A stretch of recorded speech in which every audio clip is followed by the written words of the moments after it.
Well, hello. Let's get this started again. Alright, first thing we have to fix something very important. And that's going to be the correct way to calculate in which direction the room is going. For that I will do one single change to the spawning of the rooms.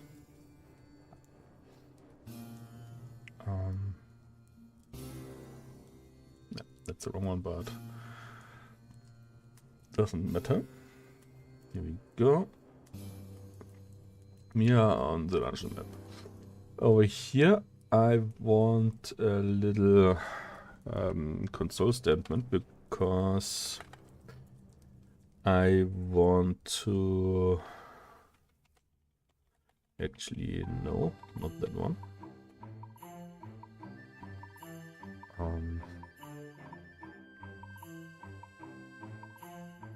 Not that function. I want check room to spawn. There we have a list. There we have the get next reserved direction,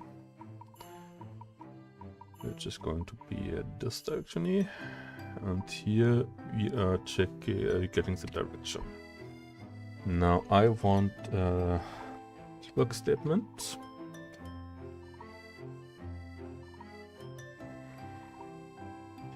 Because I would like to know what kind of difference those calculate.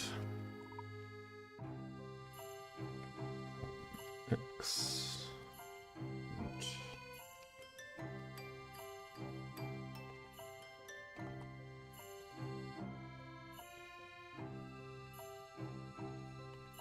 See. All right.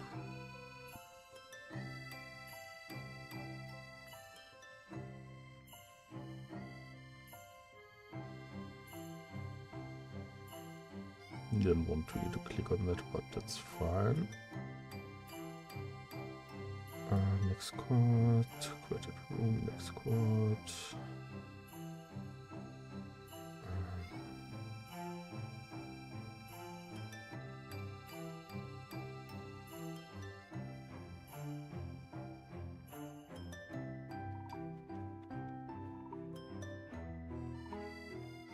Yeah, it is safe to debug the clock, should be right too.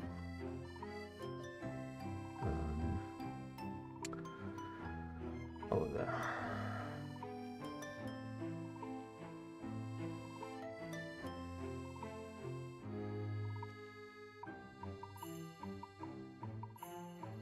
Yeah, we even got the error over there.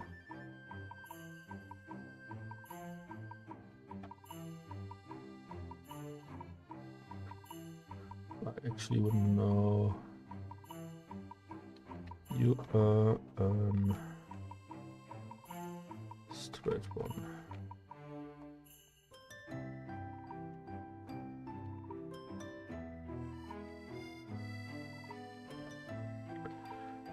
Yeah, this expected you were spawned in the same turn. But never mind. Here we go. 10-0.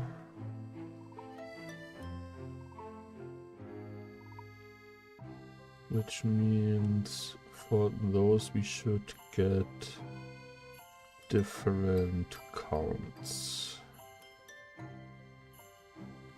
But why?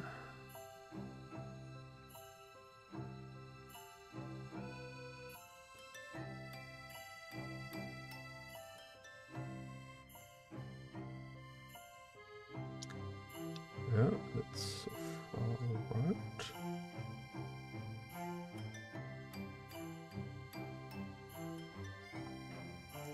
Those should be very late actually. Should they? Yeah, they're quite to the end. So we get the 10 for for all those which go to the right. And then negative 10 on the Z, which is all which is going downwards.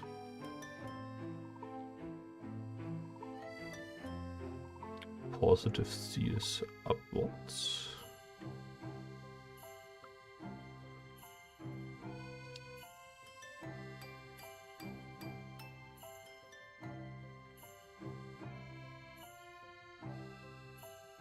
Yeah, that's right.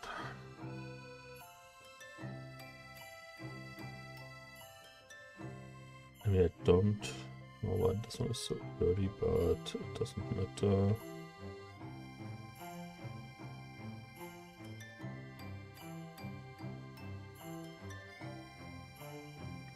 Negative 10 and CZ is left.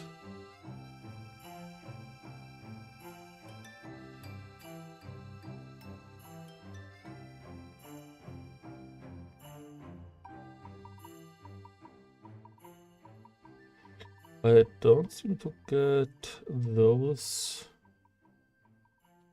which go in a certain direction.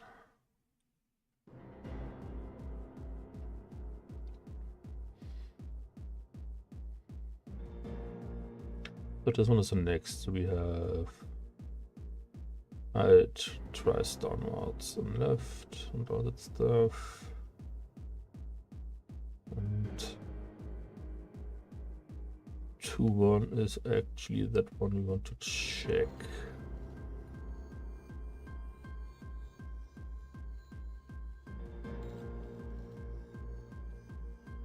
But it seemed like it didn't even check.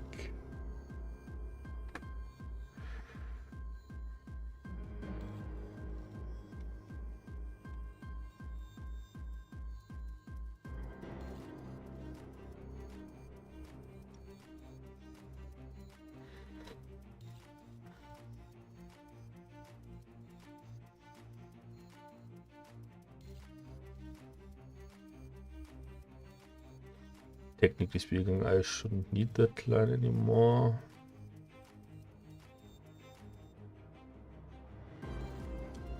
But I will just keep it to be safe.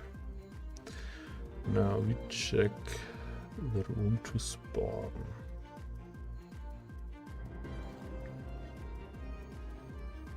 Where we get the spawners with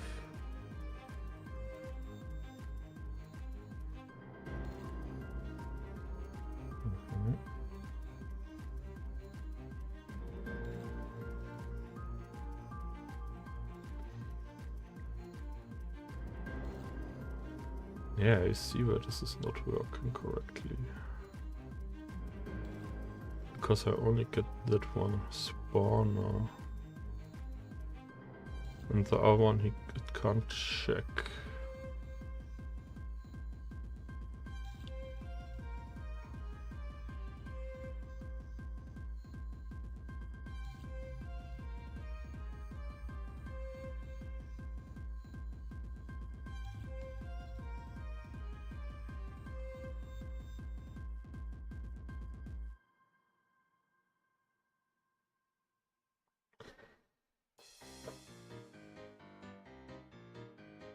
Yeah, here we need that one to get our own spawner.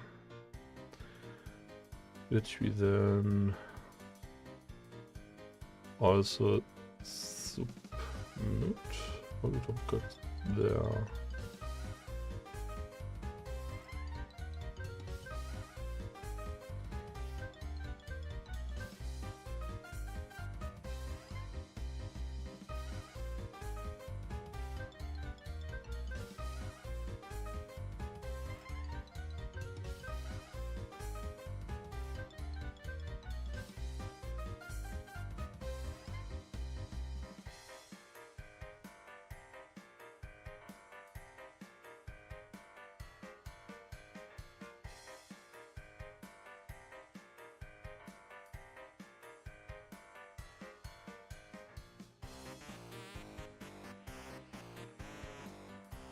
Okay, we don't have any spawner here. Accessible at least. Then we check the room.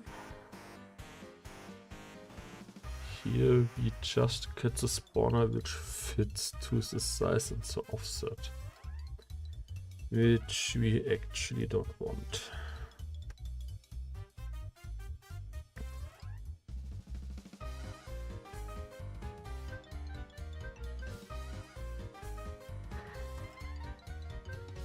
Because we want actually rotate through all of them.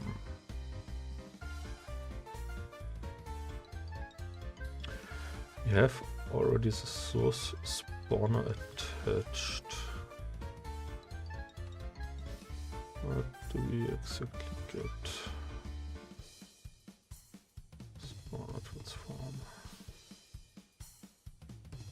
Connector offset. Okay, that's the spawner which we are connecting to.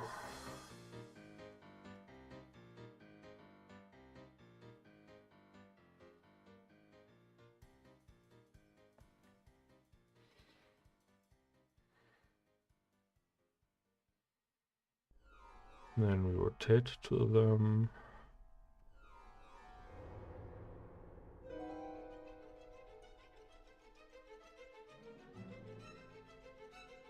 We actually don't check any other spawner, do we? So we just have one spawner. That one gets rotated to it. Then we get the next possible... Yeah, because I don't have the other spawners in the list.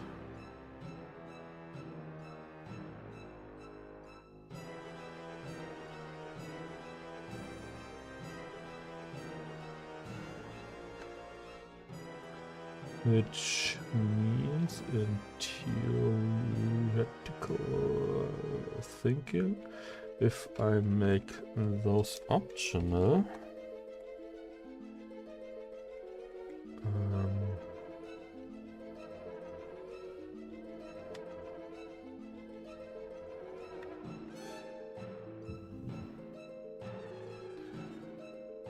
it's probably not working like I want to.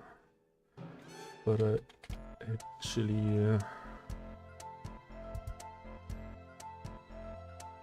can get all spawners.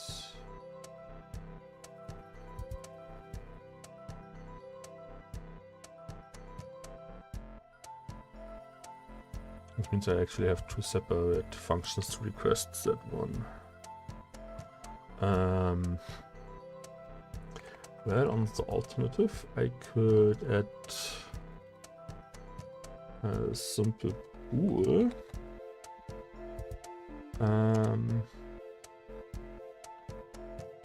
which I call all spawner, which is default false. Now,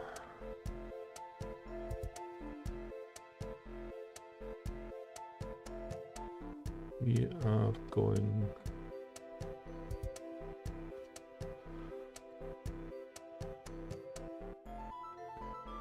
copy that piece.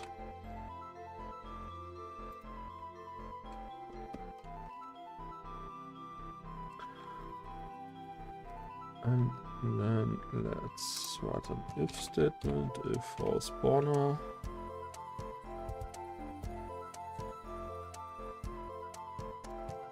we are going to do it the same, but without the where clause.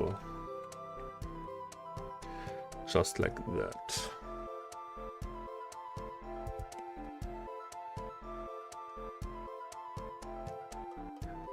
Then I can actually get to that script and say 0, 0, and 2.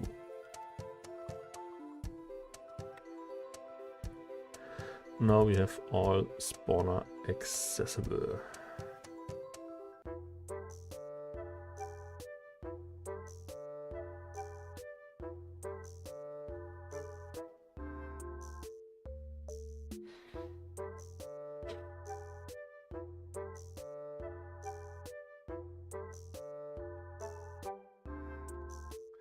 And what I also could do actually, get a second list, which I call valid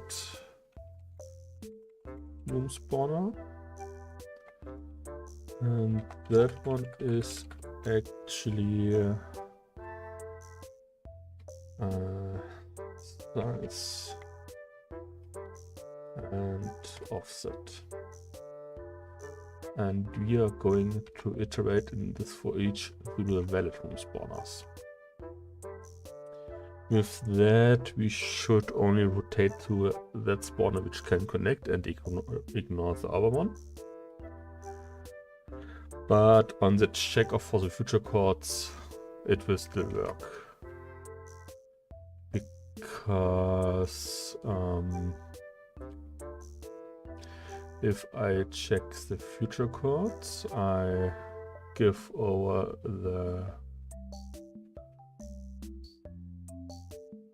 no, for next reserve direction, that's that one. We give the room spawner itself and the list of the room spawners we have accessible. And what we are doing here is looping through all the room spawners we get submitted. And if the room spawner is not the same like we are currently connecting, we're doing also calculations. But since we only had one spawner on the list, which was always the same one, this didn't actually trigger. So yeah, we got actually a return of null in that case, or well, empty, and then it probably just defaulted to do some other thing. If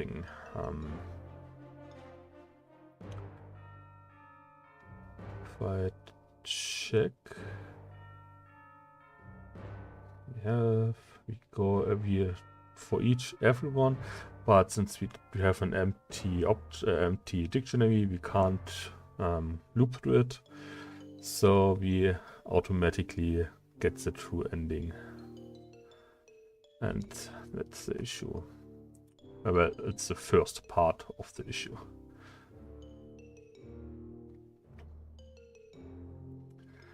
Now if I run that one, most likely this can't happen again, because now it actually checks where it's supposed to go.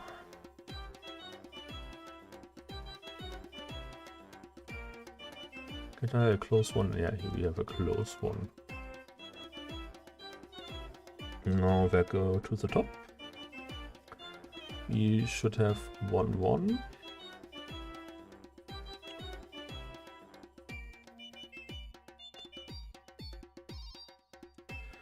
Next quarter 1, 1. We have 10x and negative 5c. Now we check only that part because that was connected. And in that case, 10x negative 5c, we have the issue that it actually has two values in here now.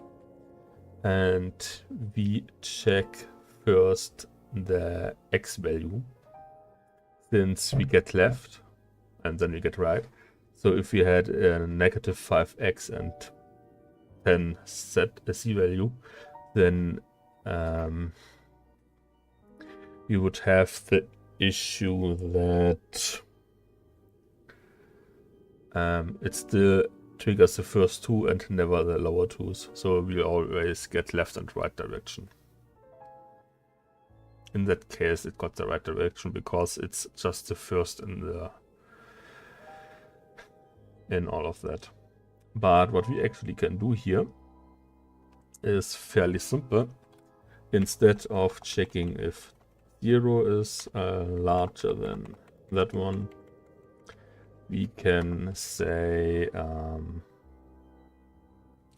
9.5. I think that's completely fine in that case.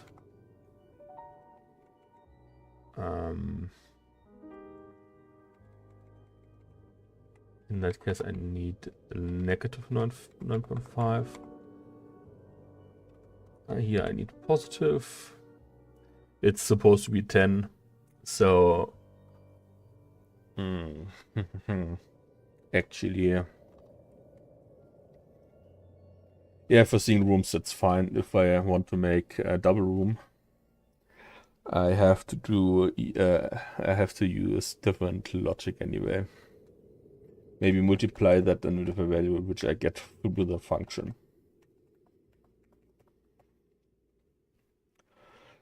Now we have down, which is a negative 9.5, and up, which should be bigger than positive 9.5. With that,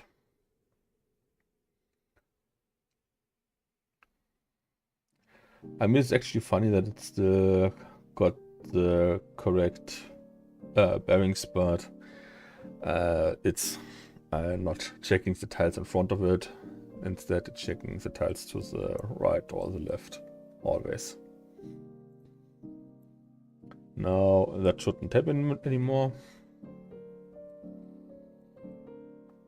The only unfortunate thing is that I don't have any debug logs that I check for that. But just have some test runs, and those are looking very solid now.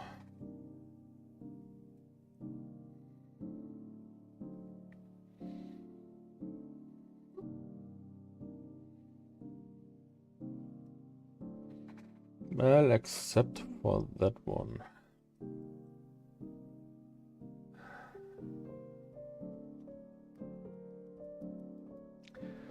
So that should mean this room actually didn't check its last one, because the end room's ignoring everything. That one was supposed to check downwards. And that one leftwards. Would that mean that the check doesn't work? So we add that tile. Then the following is the next round, because this seems to be the last one, since that one already gets spawned. Which means this room now exists. Oh yeah, I already know. And that one did spawn in the same, but this room doesn't know about that tile. It was the other thing I had to fix, or to prepare, that this does get checked.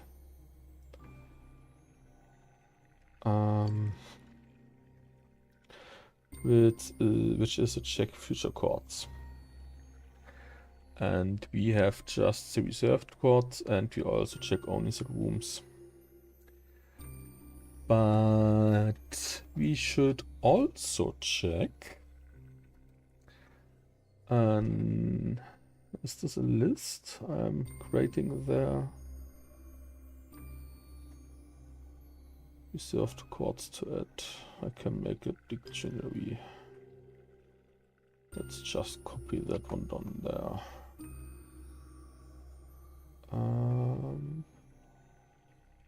There we go. Reserved chords to add. Underline. Now we are needing that one in the parent function too. So we get checked over here, So the check room spawn should also have an a value which it gets handled down the line. So we can add it over here. Wrong bracket, it should be over there. And now the last part is going to be to hand over the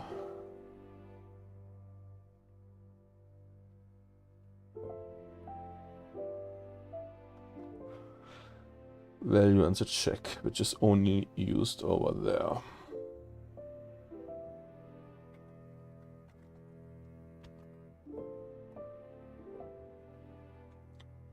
Now the last thing which we have to do is add another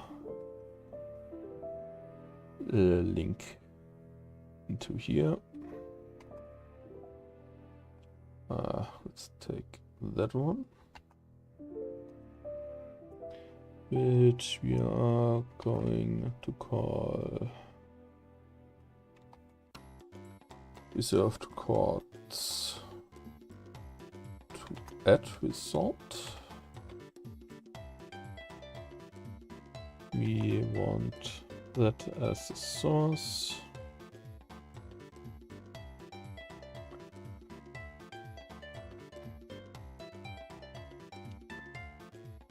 And I'm going to rename all of those.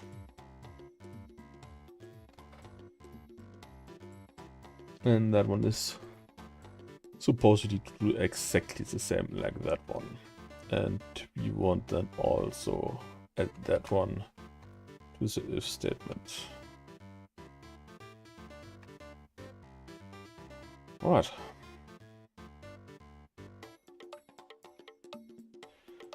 Now I only have to get those down there.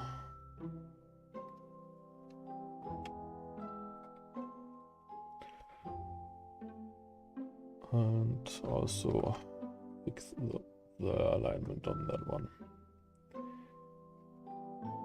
And you that too. Now the fastest way would be that one. And we only would need to change what is changing on the other ones before. Like that. And here actually we have to change the general calculation.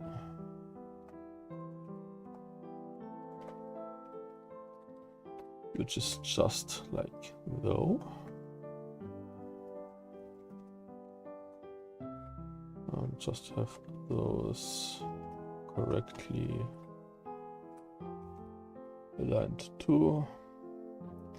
And now I can copy that one down here, and then I just have to swap the negatives with the positives. And that should be it.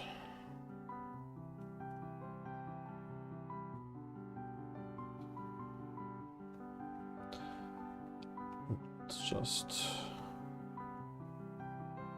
collapse all of that funny stuff for now. Let's have a look if nothing explodes. Which it doesn't, at least. Then let's have a few test runs if we get any conflicts on the rooms.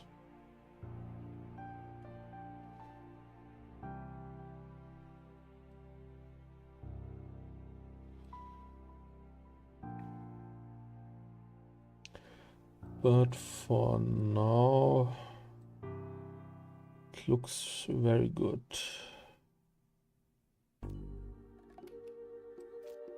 The most important would be such kind of a corner at the end of the dungeon, but that's pretty difficult to force.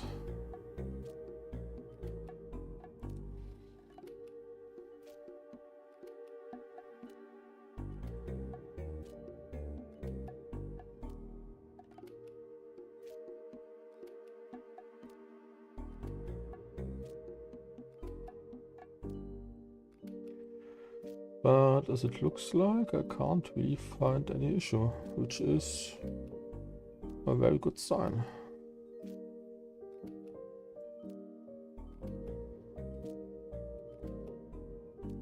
That is just one long noodle over there.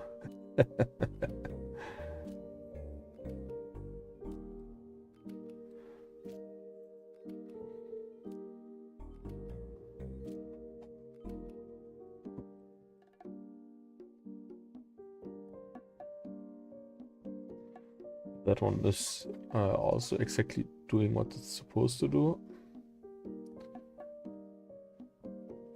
We got an error.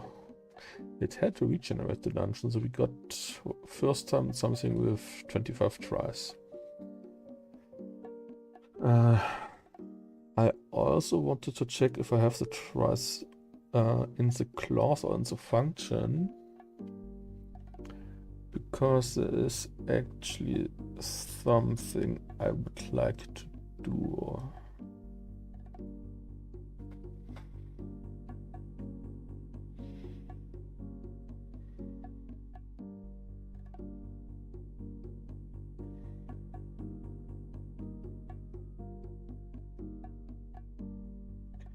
But yeah, it seems like the dungeon gets created very consistently now.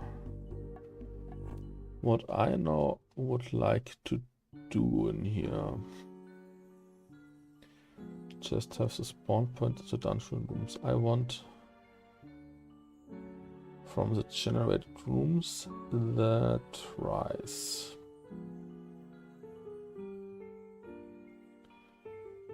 Which is stored in here. Let's remove that int declaration. And I want it actually over here. Now with that in mind, I want actually to change the checks for the rooms.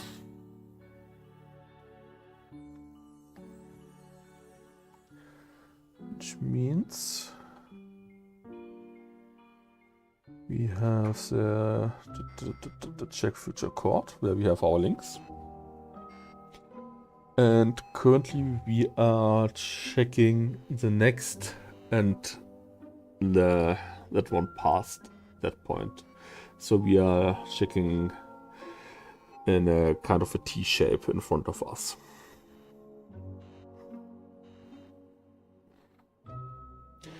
No, that piece is actually where the exit of the room which is planned to be spawned faces. Then we check one room in the future.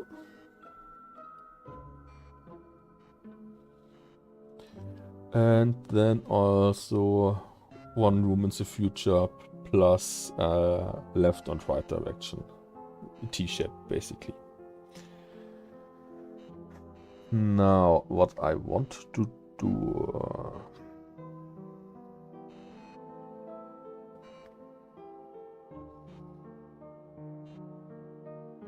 let's have a little look-see. I swapped my keyboard language. Alright. If, let's prepare that one, tries is bigger than 15. Let's say 15 is smaller than tries. We are going to do something.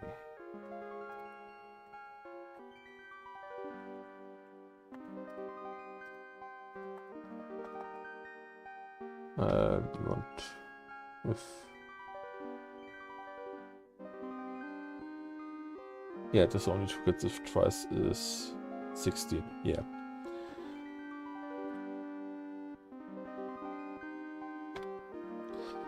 Now, if I add all of you in that if statement, are you going to be... Yeah, because I re-declare those. Yeah, that's annoying.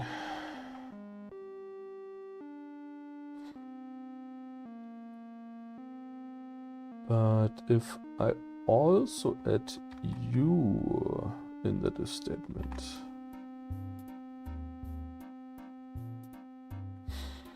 you're still annoyed. But that's fine.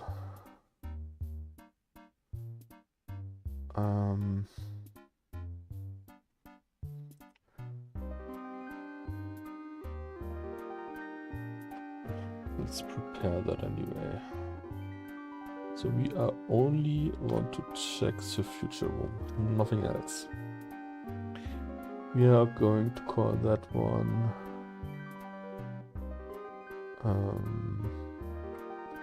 it's oft quartz result.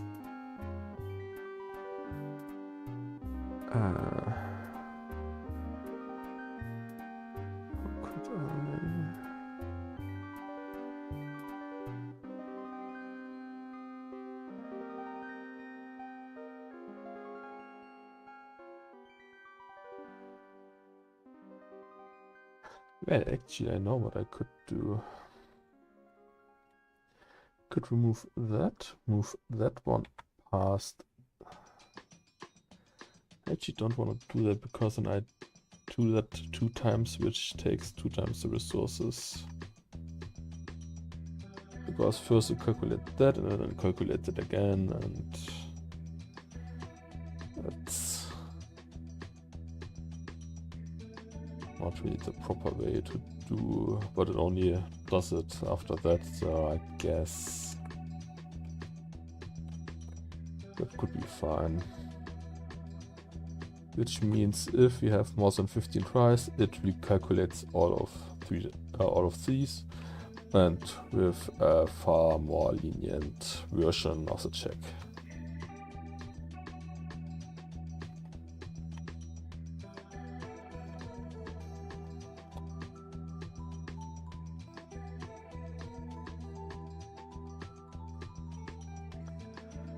Which we only need to add to all of those. And this is basically the first check in everyone.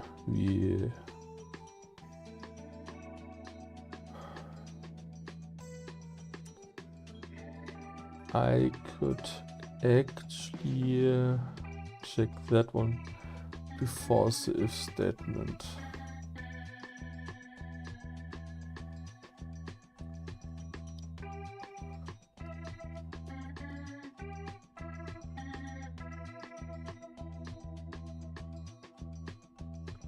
But then still I would have to get some other names.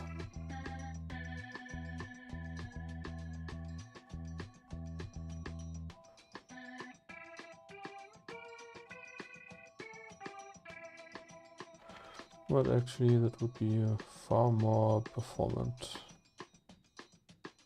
So we are going to copy that. That one gets before the if. And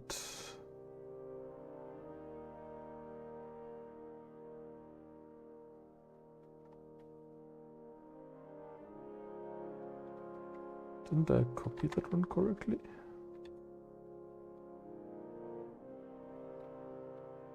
And you go in there.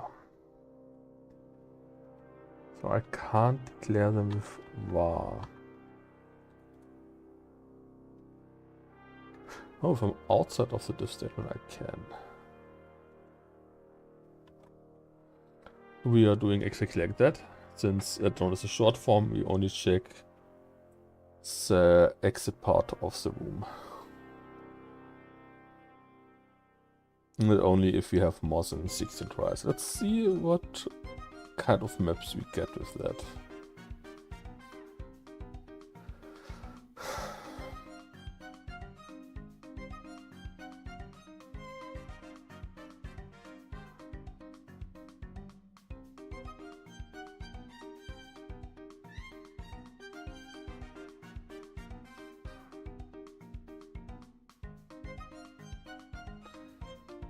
So far we didn't get any tile where that check changed the generation. That's fine.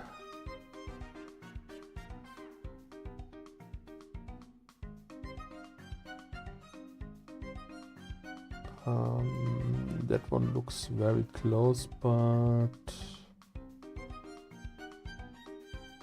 that's completely a jet generation even before the change. Here we have something which haven't been possible before, because that tile, one of those tiles wouldn't be able to spawn. Let's have a look. How did we start? We get that one. We have that one, which checks the top 2 tiles. So now that one is completely legit. It could have spawned like that before. Could it? Yeah, I really think so.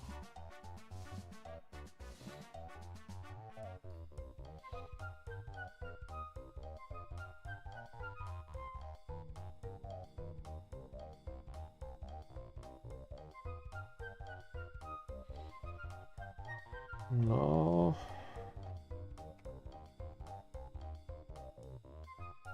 Which this one was first, so all of that is legit. Didn't have any retry of the dungeon yet.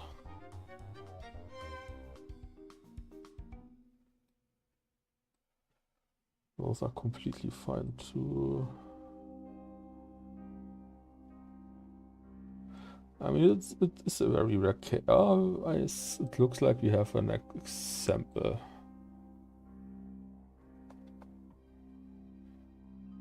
So, since this room is already spawned in, this one shouldn't be possible normally.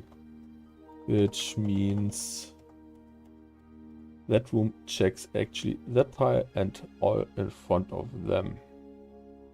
But since it decided to take that tile and moved it up there, it means it most likely did 16 times a corner piece which wants to go in this direction. For some reason it could have turned in the other one and would have spawned completely legit. But somehow there should be the possibility that it had multiple tries. When do I reset the tries? Length 0. So before we find a room. So what actually did he try to spawn? What for rooms were accessible? That room existed before, which actually means he had the issue he couldn't spawn a straight piece, since the straight one checks that and is reason for it. And since that one was there, he wasn't able to put a straight piece in there.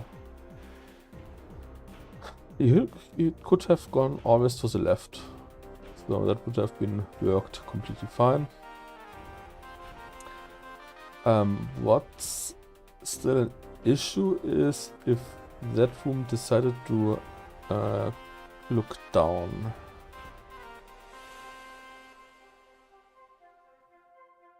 Well, actually no, because that tile wouldn't have been able to spawn. So it would have regenerated the dungeon at that point. If it was the last one, there would be room for the finish room. So I guess that's fine.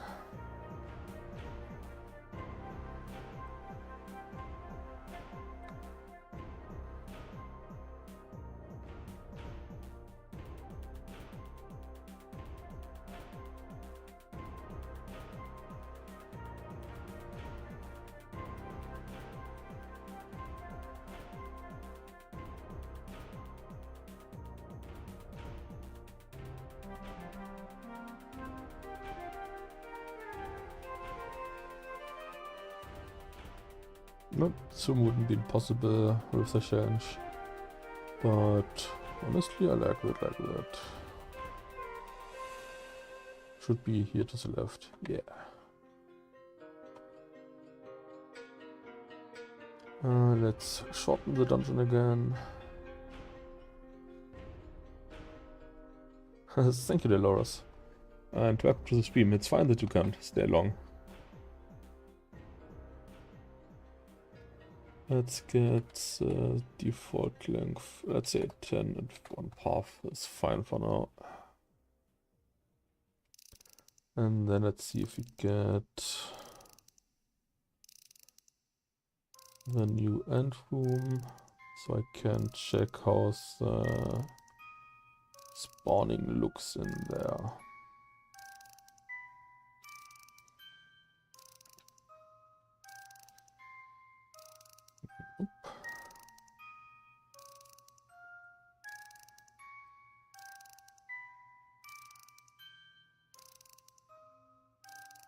That's a long corridor, but anyway. I want to check first. It doesn't look like the tables get spawned anymore. Well, they're not possible.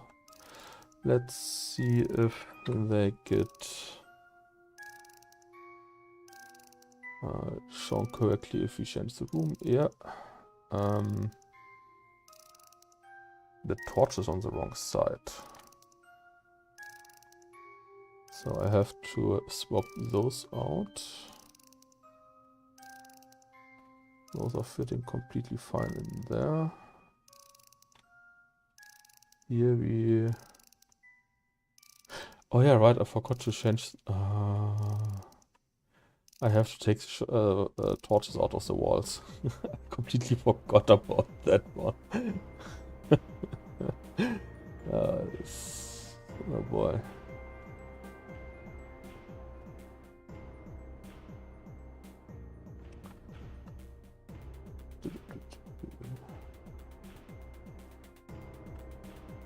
Those torches look fine.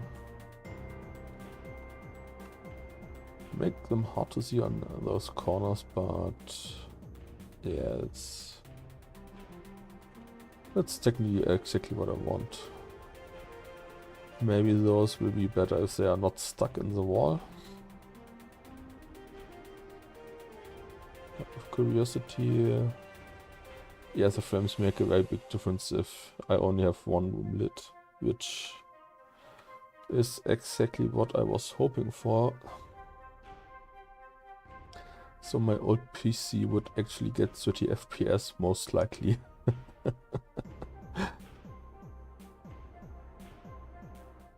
Alright, we should arrive soon. Where are we? We are up there, alright.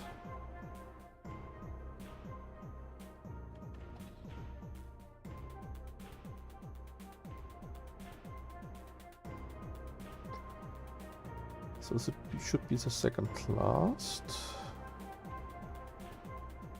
And after that one we should actually go into that room. If I wouldn't have forgotten something. Nice. Let's have a look.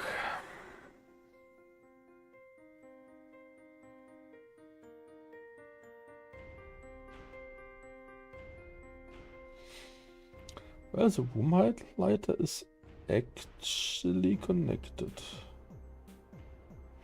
But most likely not the other way around. But not you. you. The highlighter also has the need to know of its room. I could actually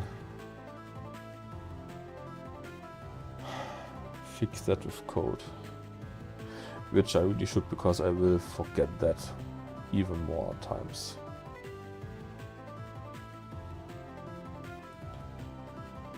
That's definitely something I want to set through code, because I will forget that each time. Now, before I retry that one again, let's fix the light things in those. Want the top view for that. Let's go wall 1. You have to be actually outside of the wall.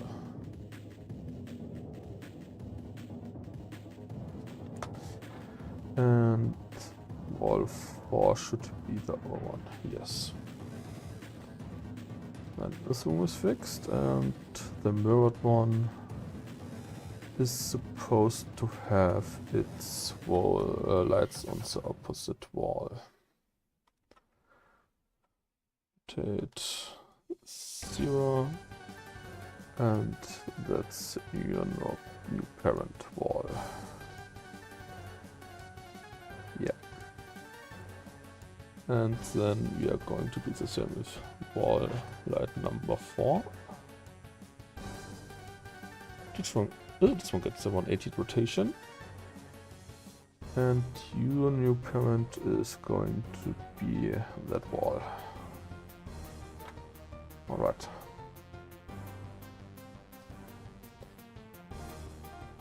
Let's really quickly write the code. We have our... Wait, we only do the highlighter. Where is it? Come on. Room highlighter game object. Which means I would have to get that one, but actually that should be fine. Have I an awake function in here?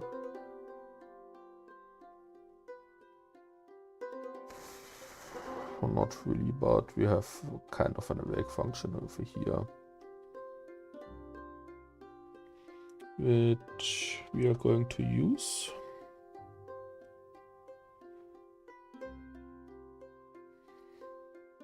This means we are going into the room changes it. We have a private dungeon room by room, that's fine.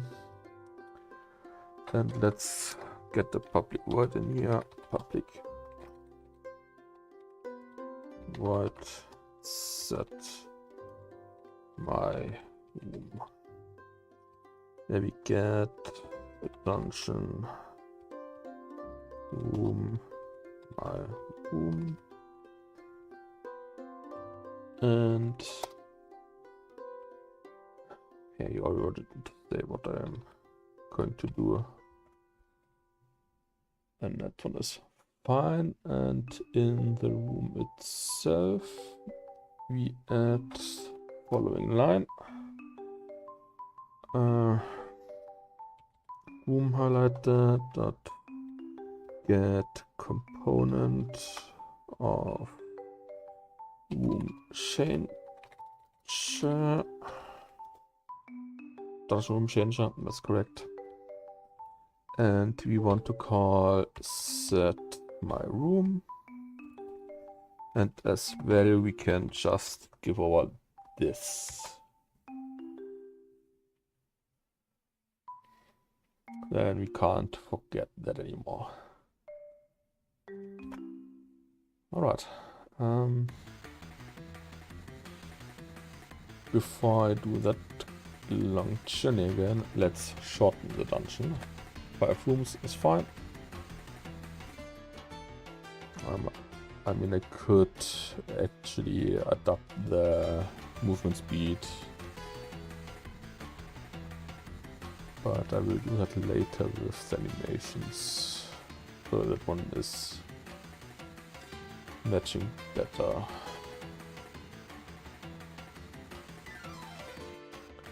All that are just normal straights. It didn't really want to give me what I want.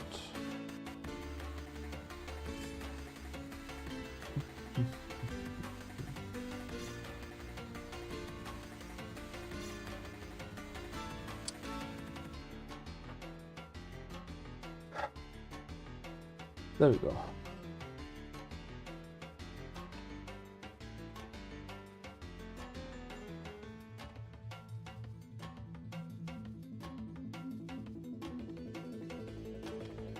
I want to get over there, yeah.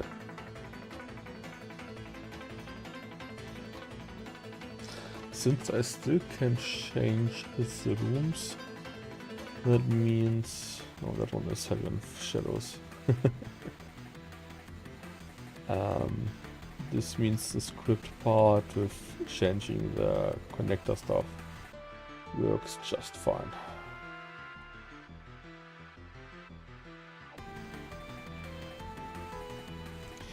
Maybe I will increase the ambient light a little bit.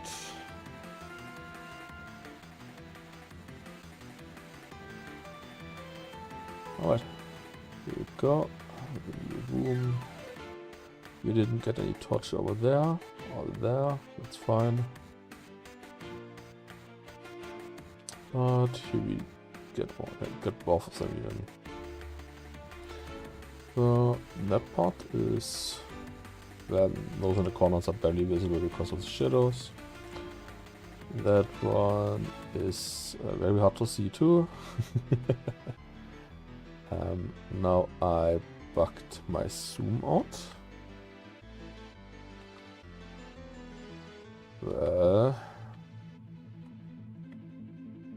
Quit.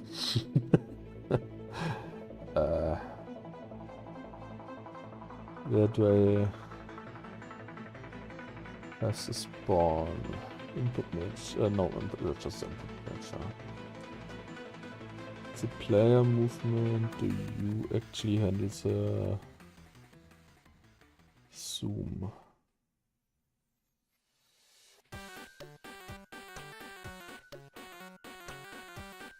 No. Camera object. You are supposed to handle this zoom. You somehow have this zoom in. What the?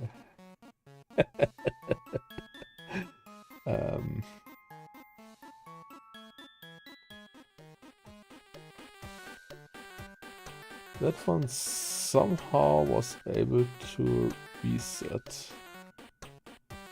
Well, let's use the overview.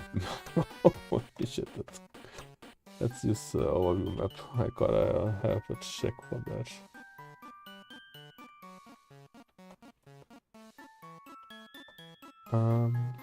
Yeah. But other than that, everything did spawn like expected. The room works fine too. The only thing I broke is the zoom somehow.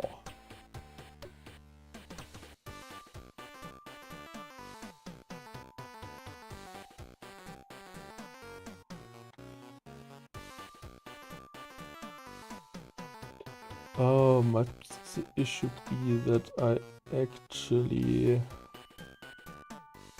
use the same value for the overview. Oh, okay.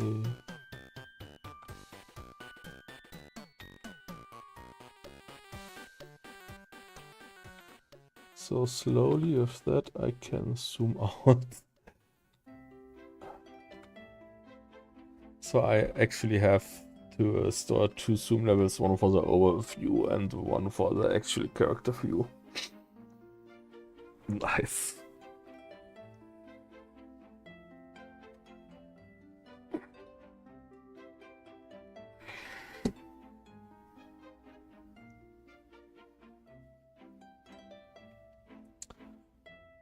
Then let's fix that real quick.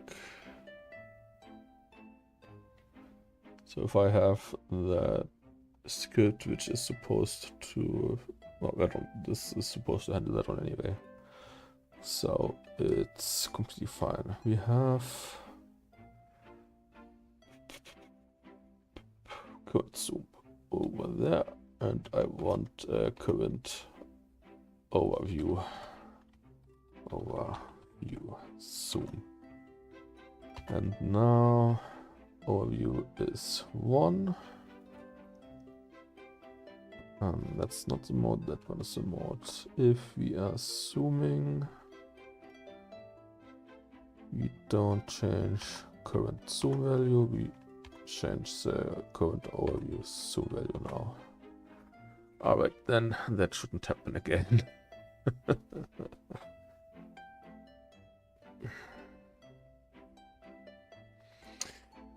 Now let's continue thinking about what I could add next.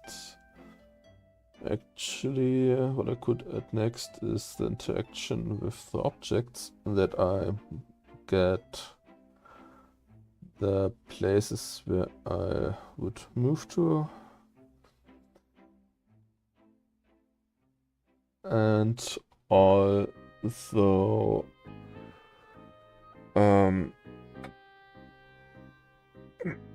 that I disable those tiles where the objects are not in those coves and spawn directly in the room. Let's see if I can find an example. Well, if I only get rooms where that is not the case, that will become very difficult. We have one, and that one is a great example. Do we have... No, we don't have a chest over there.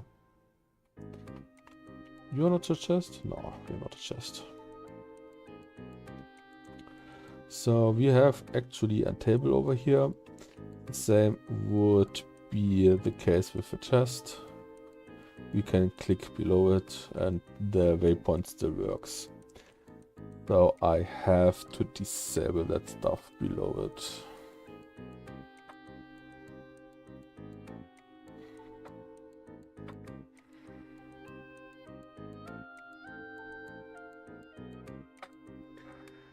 So that one would also be a nice fix, and also we want to have it told where it's supposed to be when it's interactive with the object. In that case, it would be only that tile, and in that case it should be able to one of those 2 tiles.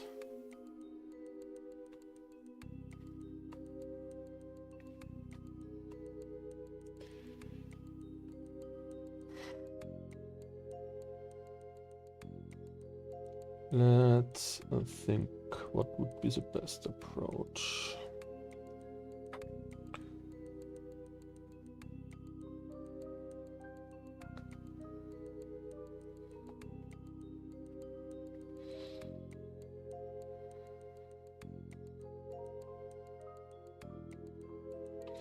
And the next question would be, do I want to be able to do that during combat?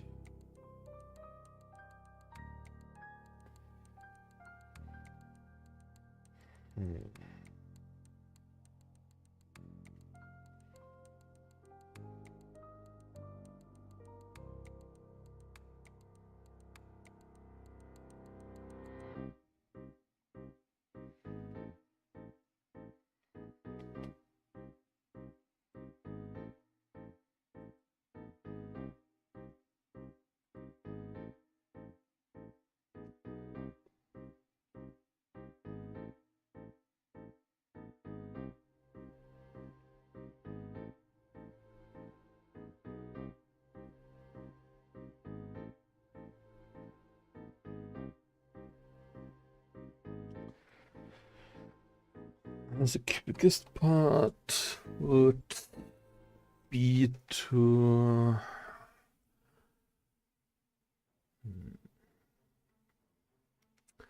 check the transforms.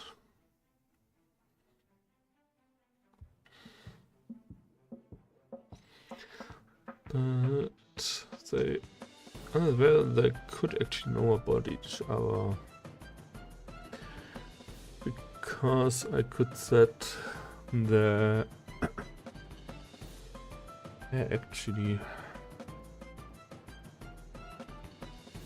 which room we are in currently. 1, 2, 3, 4. It's supposed to be that one, yeah. So we have a few items spawned in here. We have it referenced also. In that case, it's the item holder for those. And then we have no chests. Okay.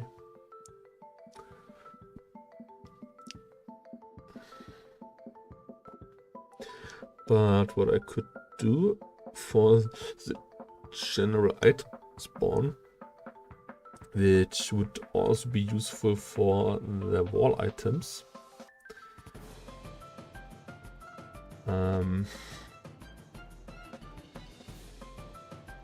that it can check where the interaction point is.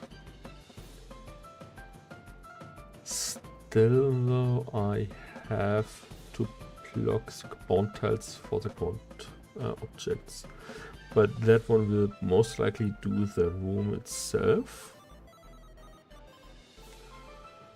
So I have actually everything I need in the clause available. Alright. And maybe we do some better stuff than that.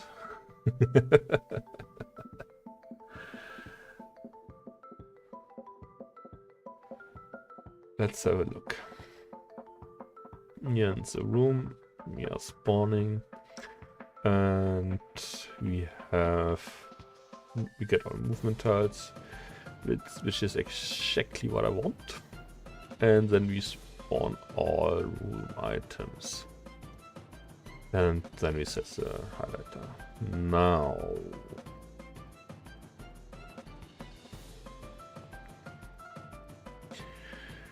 we spawned item, we spawn the item.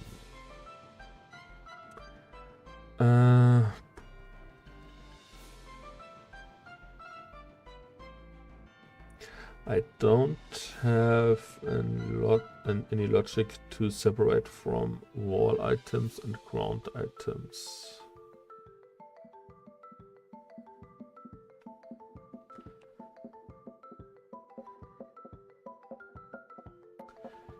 Could I add an element which would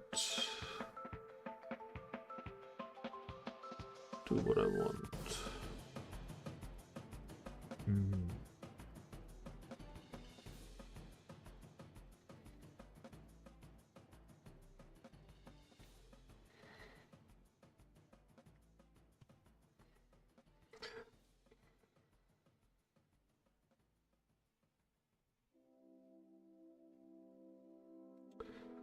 Yeah, some different approaches. I could use all of the interaction spots. I could already add those to the item, but then I would have duplicated ones, which is not good either. So that's not an approach.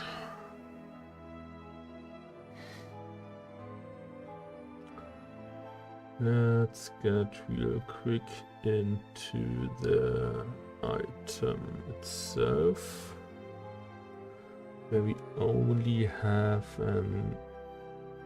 we have the base item, interaction spot, and the main object. The scriptable object, what do you actually hold? You should have an enum of item type. So I would have to check if that one is not any of the vault items, which is actually not really an approach I want to add. What I can do though is add another field to it, which means I want another enum for my lovely enums. We have the dungeon item type, which we are going to duplicate, and we call the dungeon item placement type. We got wall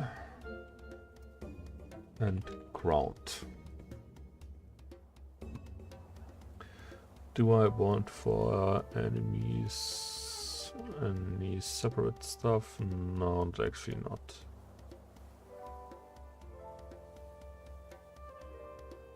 That's going to be fine. Now to the item scriptable object, we also want a placement type, which is of dungeon item placement type. Alright. Then we have that one accessible. Now we go back to the room. Here I will add an if statement, where I check if that one is not null. And after that I can add an end statement, because if it's null it won't execute the end statement, and if it's not null it will actually run the second part, which is base item dot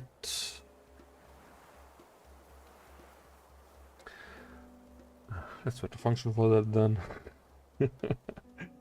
Get placement type.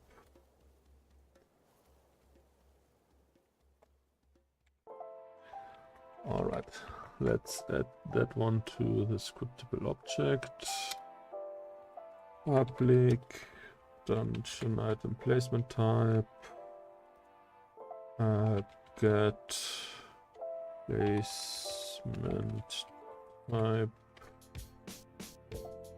We don't need a parameter and we return the placement type like that. Get placement type, just what it looks like. Let's copy that if I wrote that correctly. Yep. Type bool. Yep, that's all right. And we want to check if it's not dungeon item type wall. Possible mistaken empty statement. Yeah. That's right. We want to call a function of that, which is going to be... Actually, I can do that in the spawn, since it's iterating through it anyway. But on that one, I want to keep that one short. It's a private void.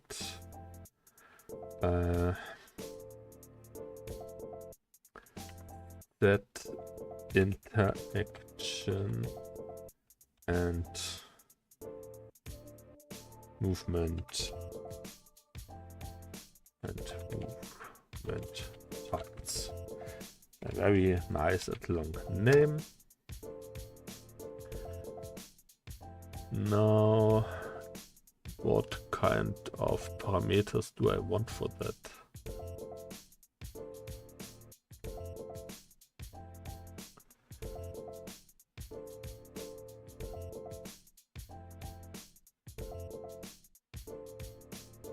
Or do I just...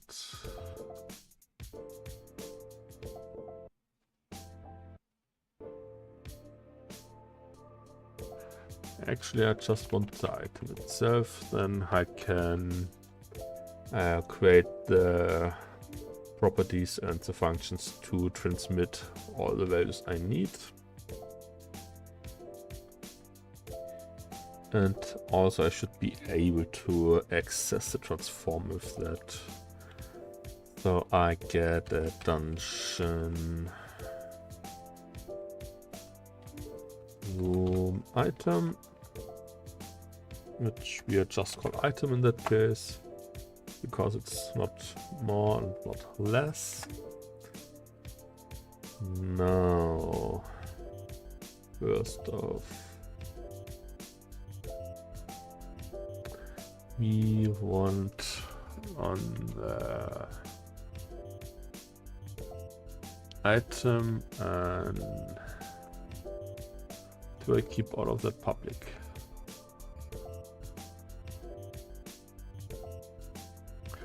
There's a lot of public stuff for some reason.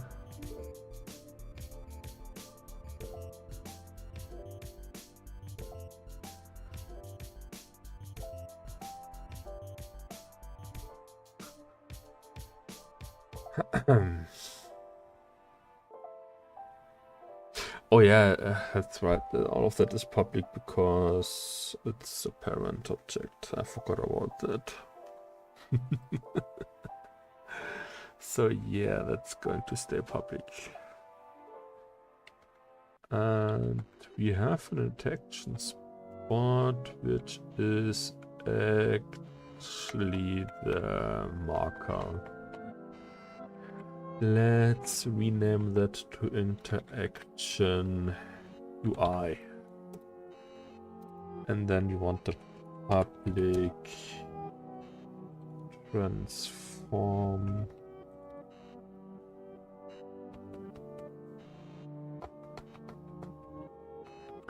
Yeah, that's fine. Public transform. Let's make that a list. Transform,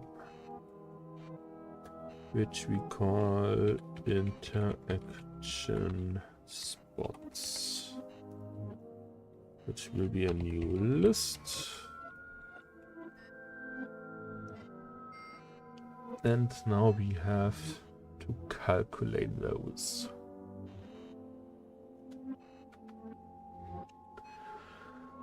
So I have the transform.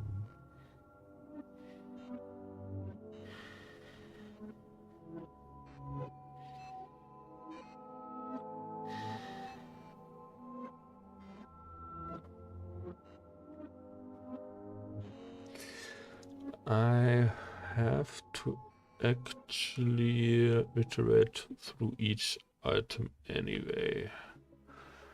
So we are going into an for each anyway, which will be movement tiles.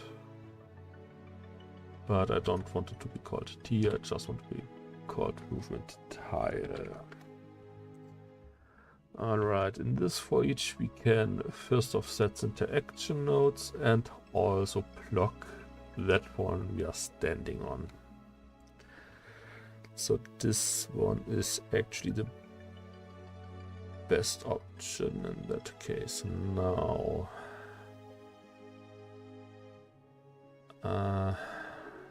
could you stop crying? Thank you. Now, let's select. Oh, I have to select that one in there. The scene view, that's right. Let's get nice and close. So we have U, which is actually just short of the center part of that one. So if I would...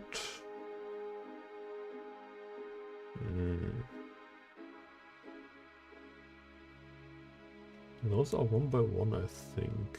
Yeah, 1 by 1. That normal, and then I'm looking at the highlighter, which is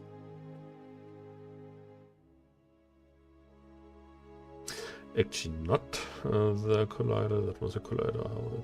It is sent size is 10 by 10. I know the collider has a very annoying scale in that case. But those are actually 1 by 1, yeah. So I want to check.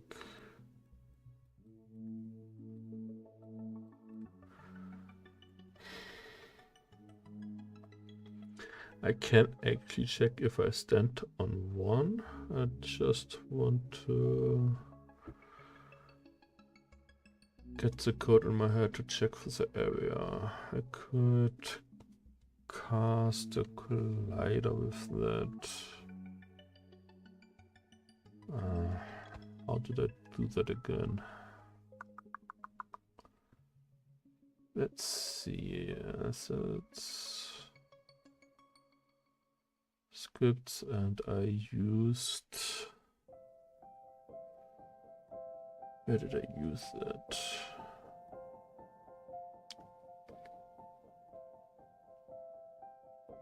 Yes, and bullet, and is it the base script? Yeah, it's a base script.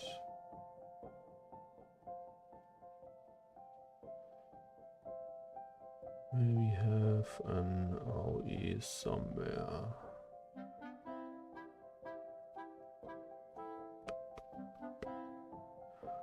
That's the effect. Damage. Physics overlap sphere. And since those tiles have a collider, I should be able to hit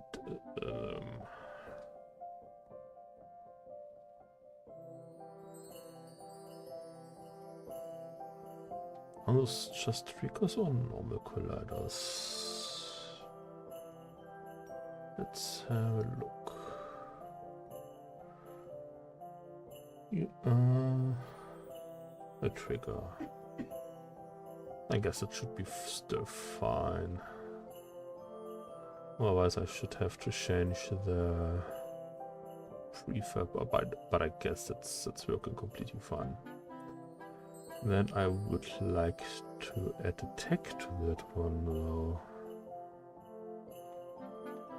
So we go into functionality, path point, tag, add tag.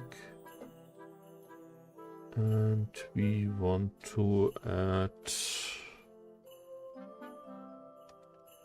let's call them just movement points. Alright, and then I can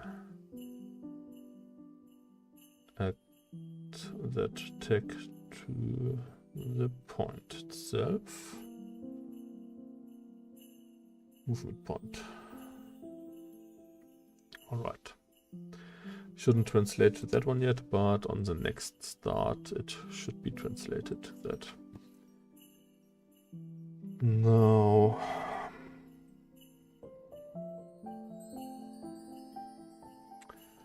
where to start?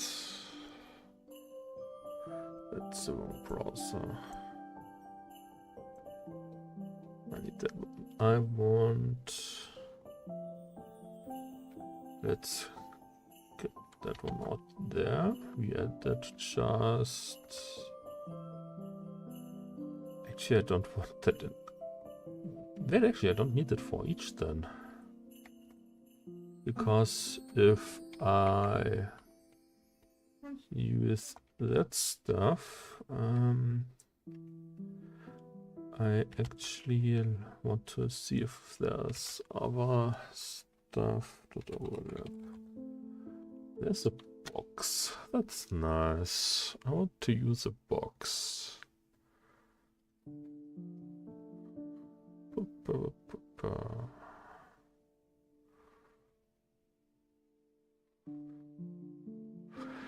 And I can also specify if it's supposed to triggers. That's nice.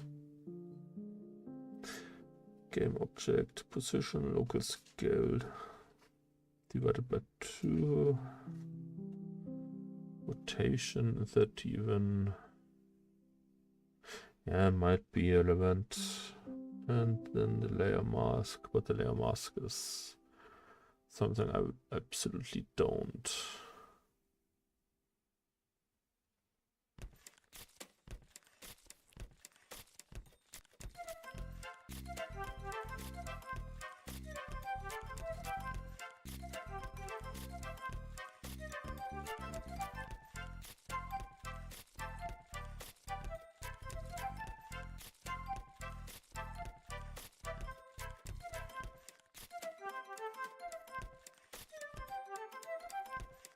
That will work. How could the other boxes? And start this too. Gizmos. Oh, because it's a gizmo, I see.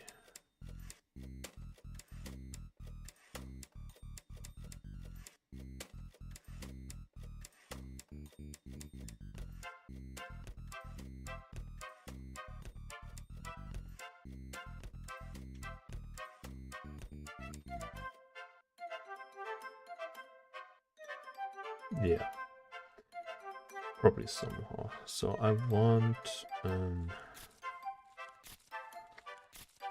overlap box.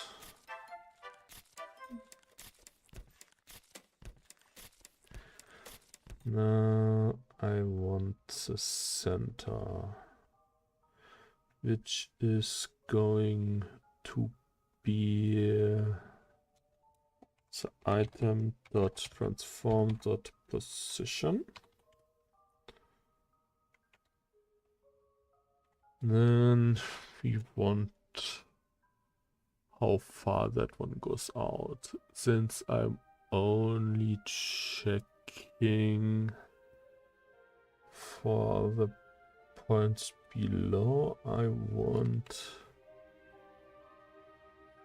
transform dot local scale. Okay, let's have a look. Transform dot local scale relative to the game object, and that one divided by 2. All right. In that case, what's the scale of you? Well, technically it's 0. It's just 1 by 1. 1 by 1, would that be fine? Not exactly.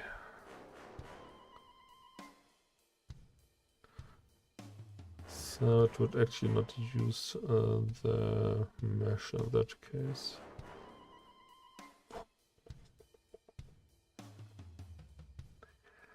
Let's say we are checking 0.55, which means should be fine, I guess. Then we want the rotation, which will be the rotation of our item.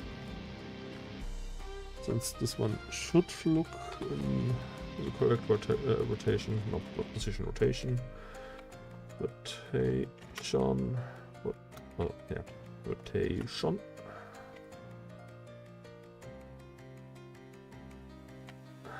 It needs a vector 3 in that case. Does that? I see.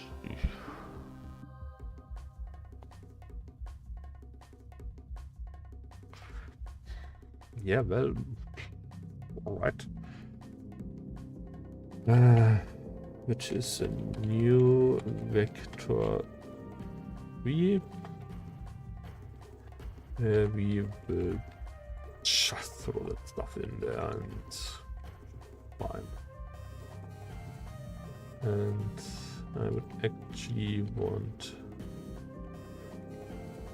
So if I do that, I have to hand over a layer mask if I want to use the trigger separation. Does it matter though? Is the query should hit triggers? Will it default to true in that case?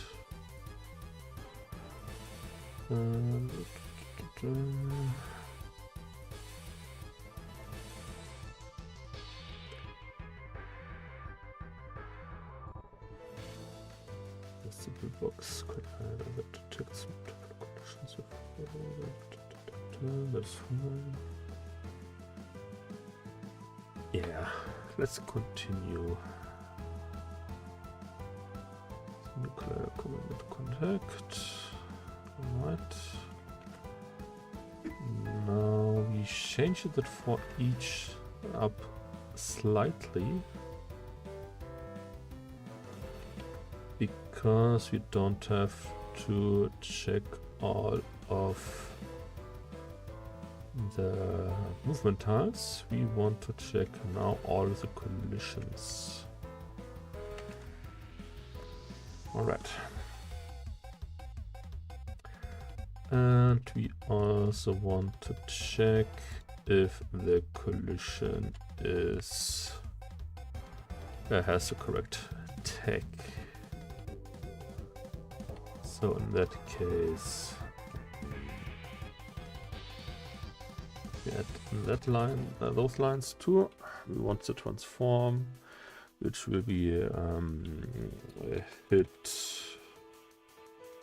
movement tile, which is collider.transform, and if it has a tag of, what do we call it? Movement points. Movement point. Let's rename that one to a better one.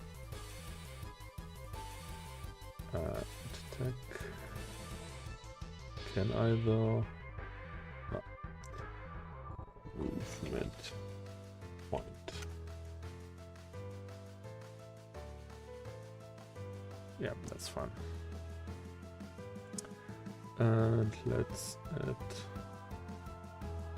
that one though. Alright.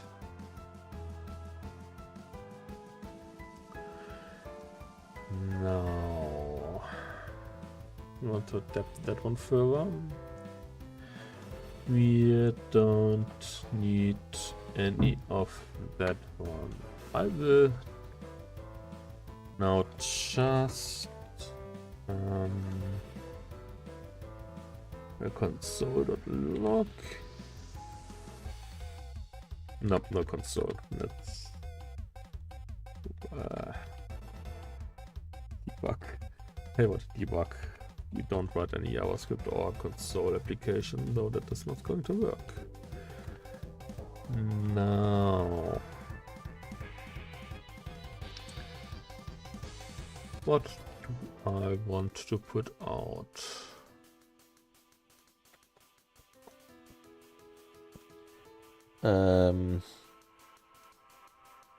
Heiko, you're not supposed to be there.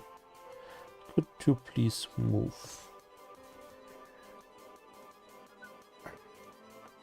Alright.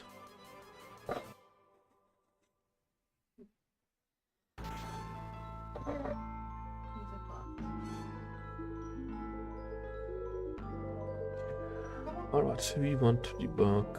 We hit file.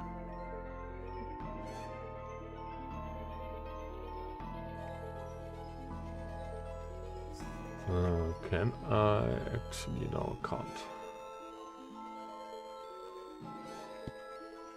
So let's just give that one a spin. And we want to call that function in there. Otherwise we can't test that.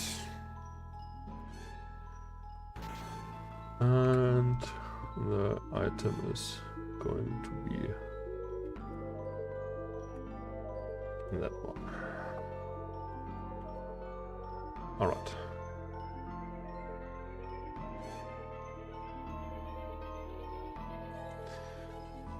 No, actually,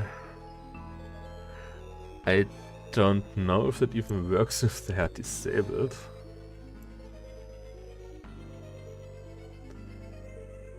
Yeah, that's even better, no reference error. Yeah, right, because...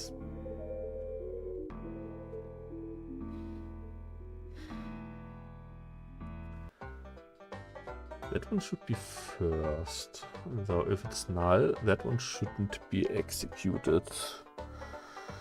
Is that the case in C# 2? That's the question. I know for a fact that JavaScript doesn't check if it's if it returns false before that, and I think PHP does it too. But C# should do that as well. I mean, very important. I have to set the scriptable objects anyway, which is one ground item, one wall item. Right, you don't have any.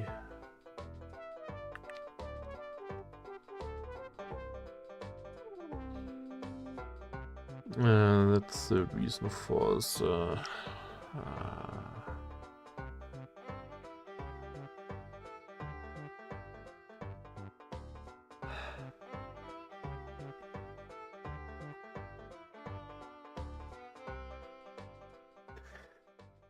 Well, that means I can't actually use that on the base item. I have to use it on the item. I actually don't. Yeah, let's prepare the base item. So we take the enumeration out of here. We don't need that function anymore. And we add that to the item because the table hasn't any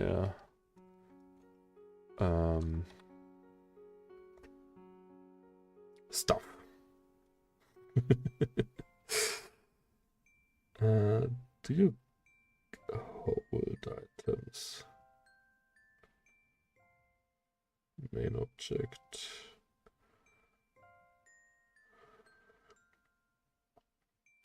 Well, yeah, you kinda hold them because the table has its own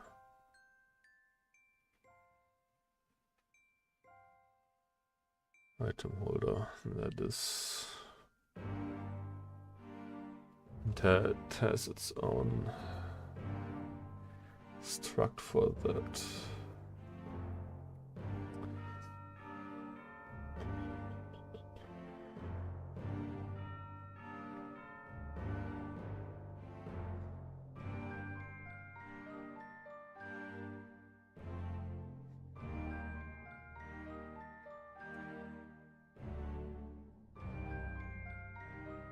Yeah, I guess I will know how to adapt that. That should be the issue. Alright, the room has now the enum. In that case, it should be just a.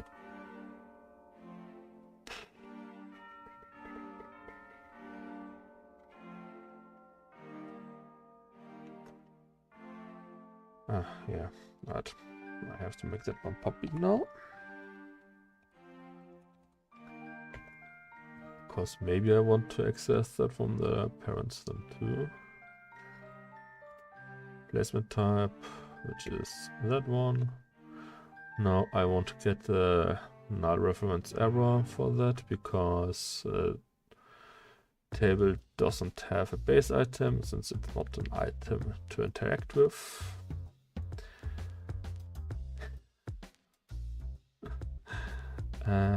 Prefabs.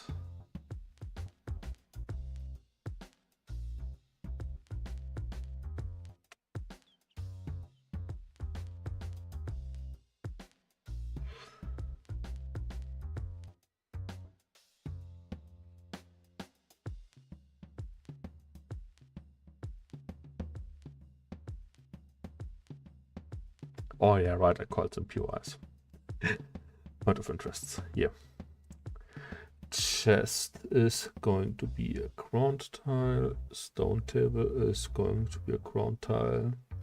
And since I don't want to have the urns and the torch have anything to do to the stuff, I actually don't want to give them the ground. On the other hand, the script doesn't touch those even because they don't get called with that function. But I would have a third placement type.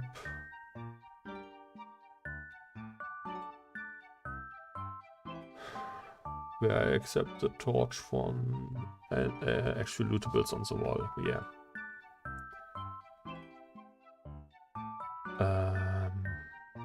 I name those, which should mean I can hit play and don't get a null exception error. Now I want to collapse. Most likely I don't get that message which I'm looking for. In that case the chest should have checked. But it was most likely not enabled yet. So I have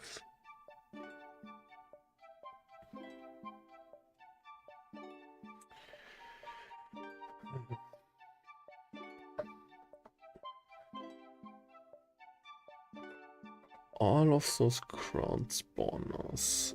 Are you guys default enabled or disabled? You're all disabled.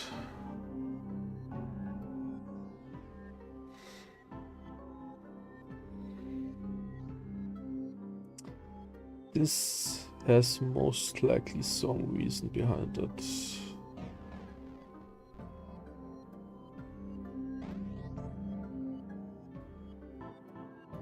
That's it. I mean,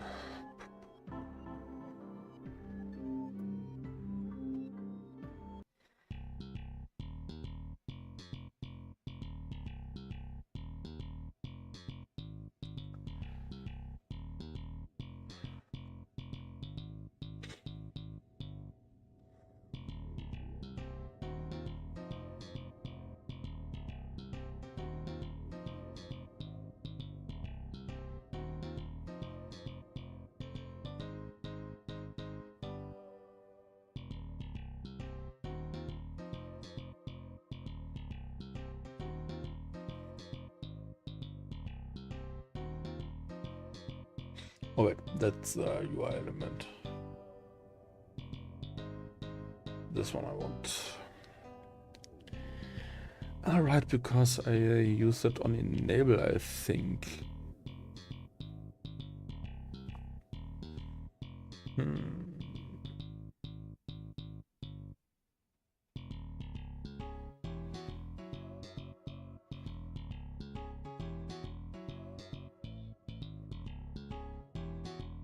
This means I would have to change that.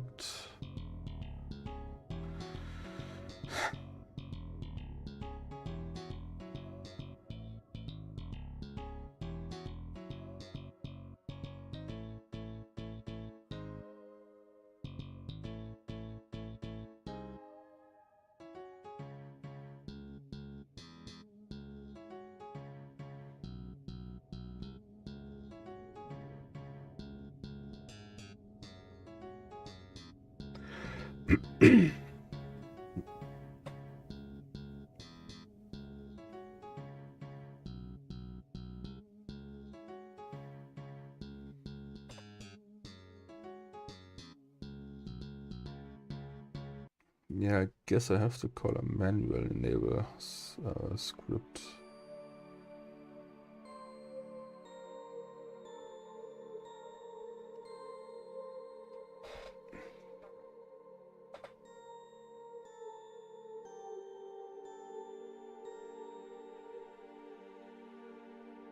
Set the character movement to not on enable.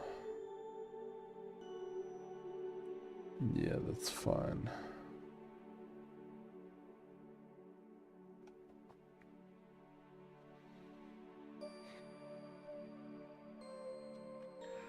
Let's rename that to movement tile load. And then let's call that function automatically. Well, not automatically, but always if we need that one.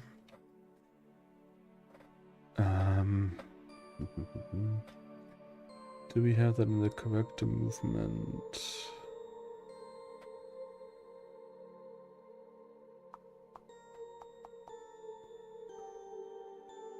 Yeah, I think so. Set movement target, show movement range.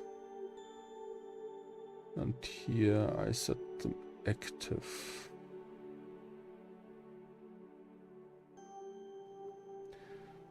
So instead of that one, I want to replace it with, what was it? Activate movement tile, I think.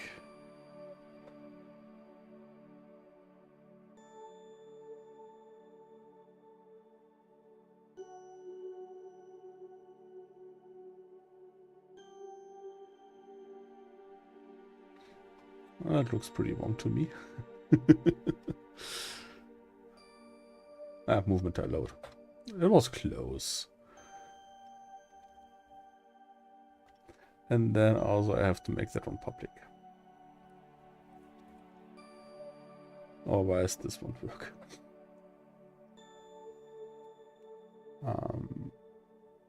And I access the game object. I have to get the component of them.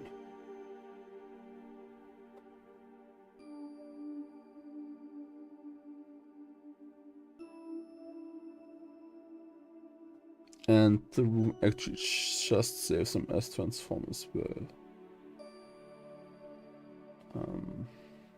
Yeah. So I have to call that function.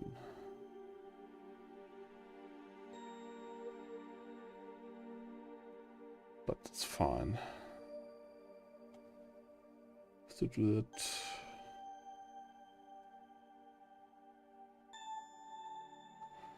Each of those.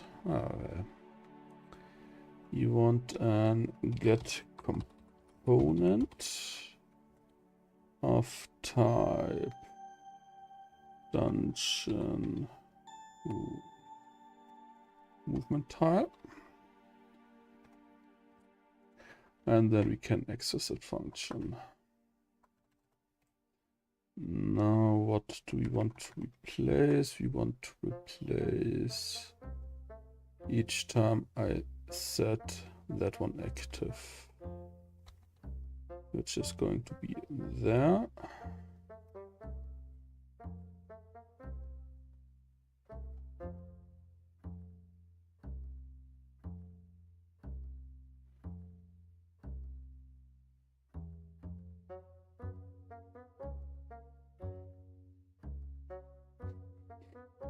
Actually,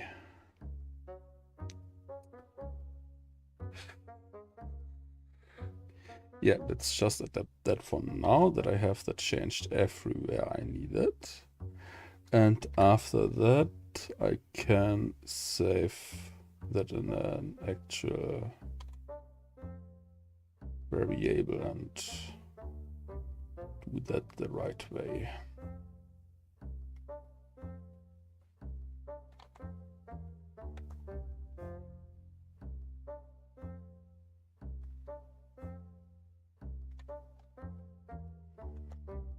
All right, let's start with the first one. We already, whoops, have a reference to the script, which means we can just do that and remove that whole line here.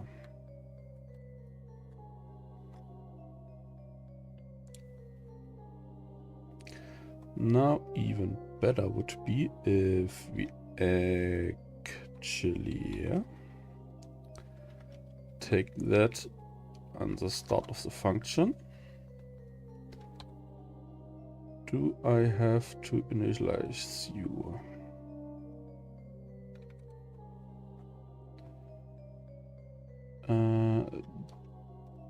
Just to be safe.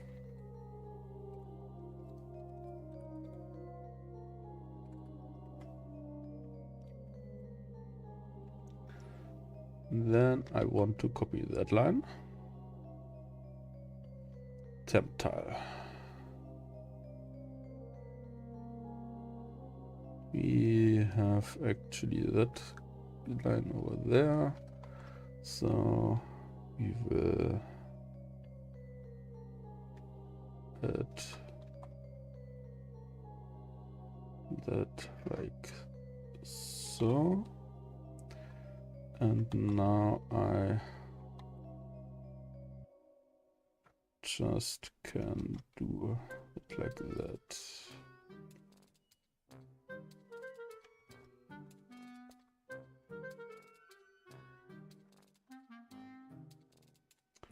Now I can adapt that one on each line where that one is used.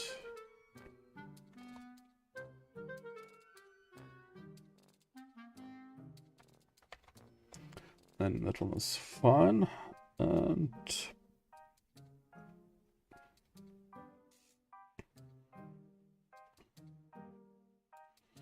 you don't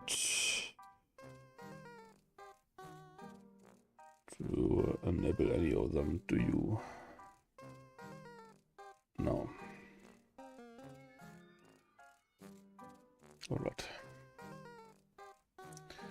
Now we can go back there and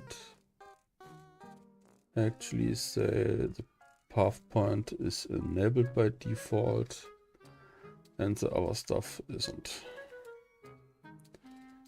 That one is now true for those as well, which is just fine. And if I take a look into the rooms,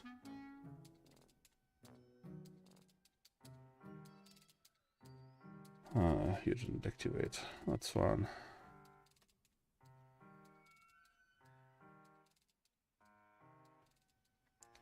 And let's double check just all of them.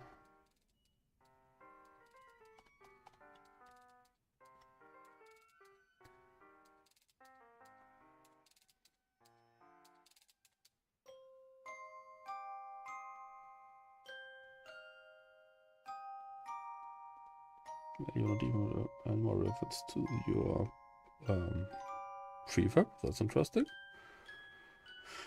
But yeah, that's fine. I shouldn't really add a lot more to that. If that now is working, it should be the last change I do to those tiles. That one was fine.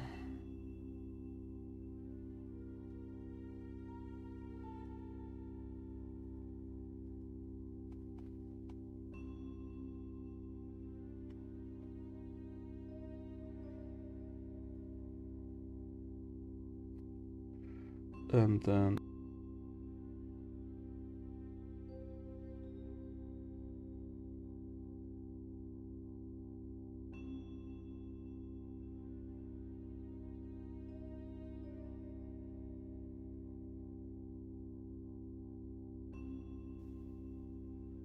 alright, let's check you out. I guess I have to do that everywhere.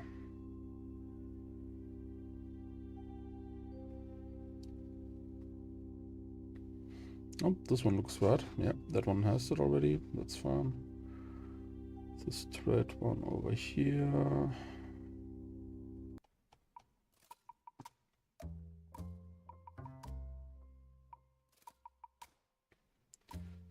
Straight 2 seems to, yeah. Enable you and enable all of you. Then I should have all of those enabled, so collision should be enabled too. And it already should check for the tiles when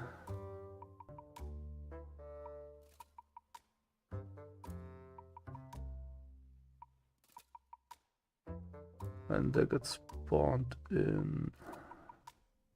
Well, let's have a look, I guess.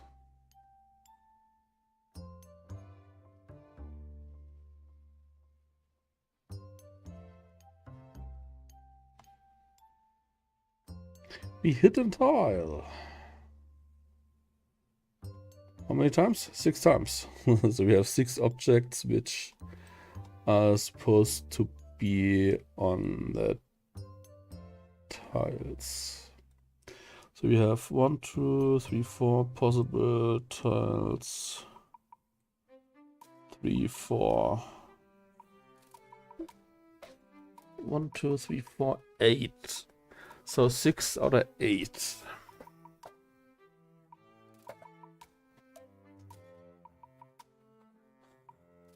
Now let's have a look. There's actually the chest. What I want to check, if I move across that room, do I get... No, I get nothing. That's good. So we have...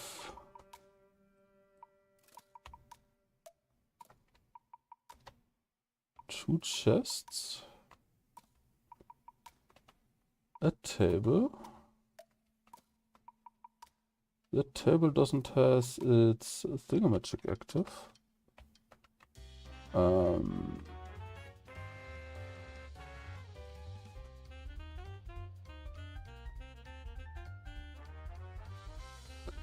There. It's not supposed to be like that. I can't move anymore.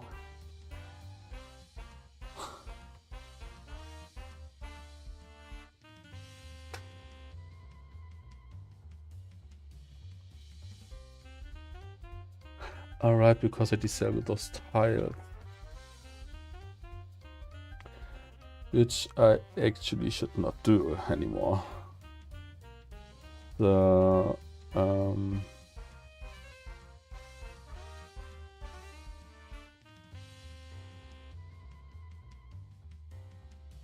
do I do that in the movement script? I actually think so. Yeah.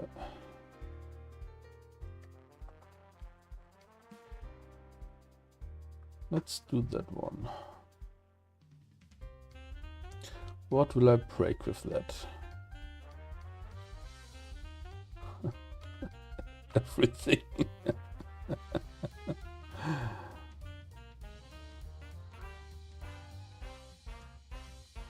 Alright.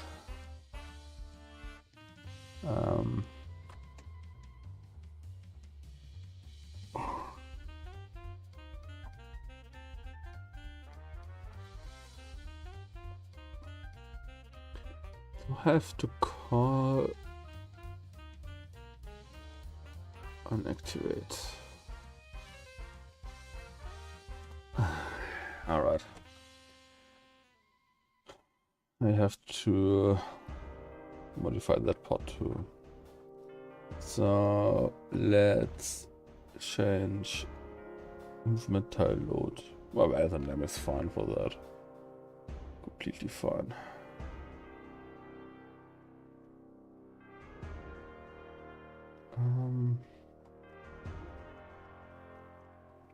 Don't need you for that. Let's get those 2 lines.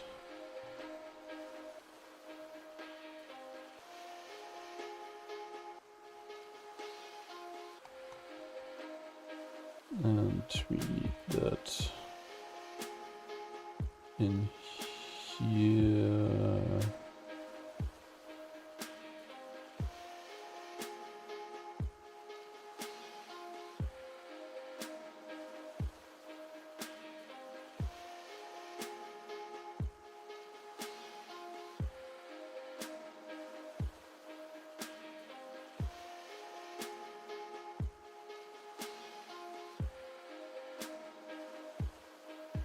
Here.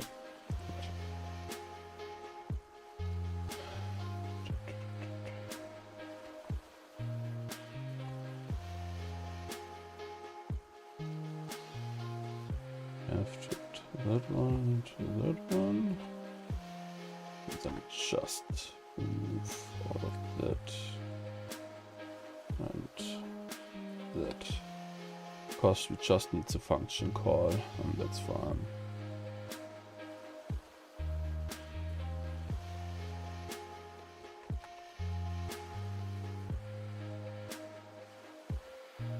Well, that was unexpected. Oh, yeah. This was because of the background pause. Did he actually move? No, he didn't. Oh yeah, because you paused. I mean, you're working completely fine still. The error will just occur each time. But your tiles don't move away.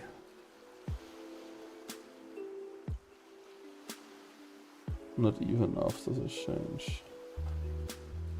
And you don't come back anymore.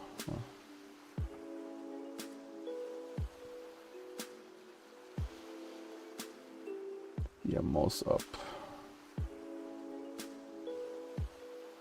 Mouse enter.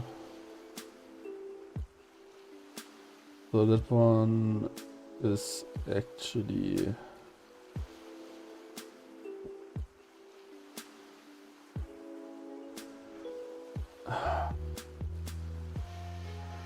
does it set current tile? Because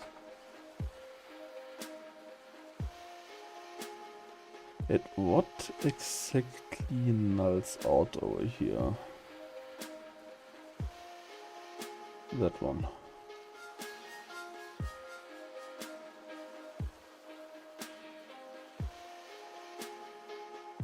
But why? I do the child's deactivate. Not the main object anymore.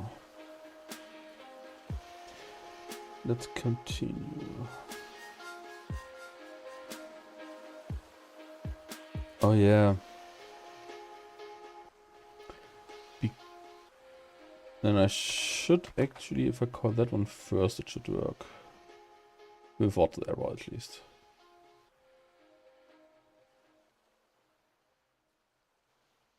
Yeah, there was at least not anymore. It's just the order I had them.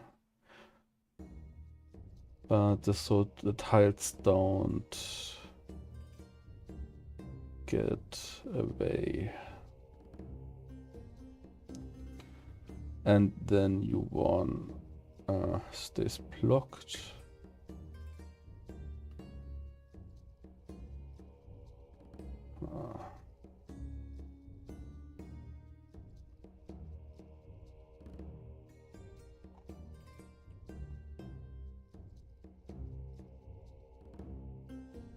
Because I always do that one. And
the easiest way would to add another parent to that one.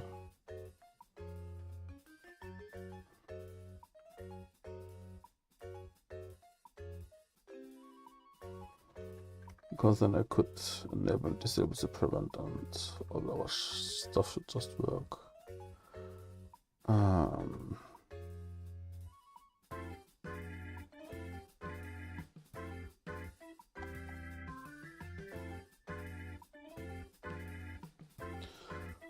On this part of script,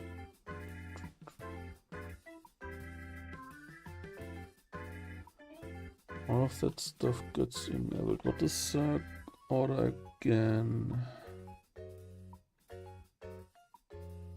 We load and then we add that one to the turn.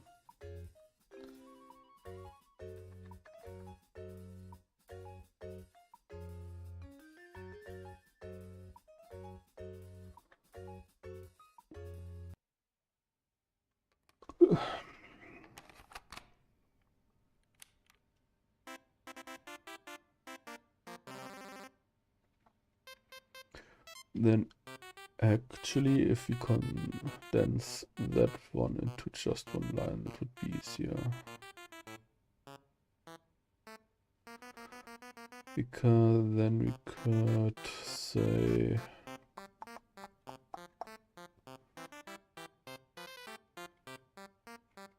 we get the movement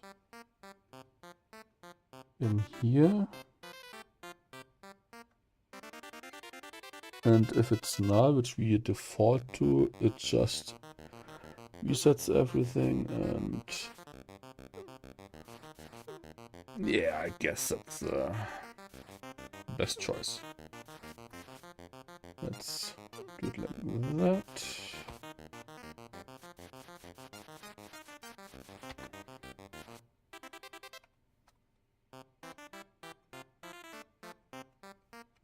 It's just going to be a default.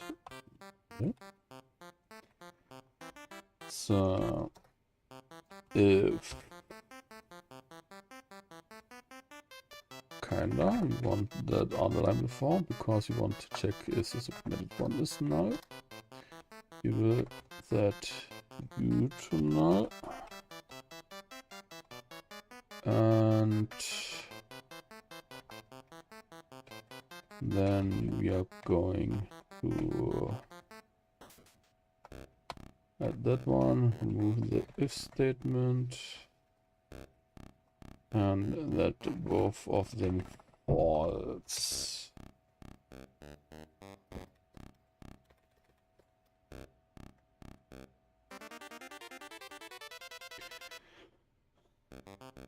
And then we just return. And if we get that one handed over, we actually set it over here.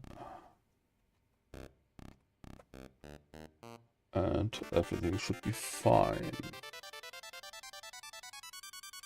Now we can do that. We won't need that line anymore.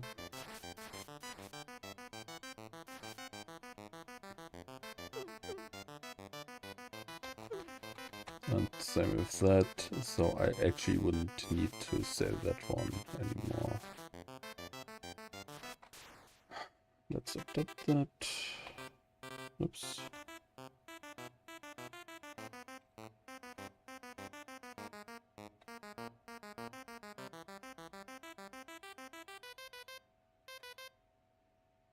This is most likely because I want to return here yet. I don't want it, so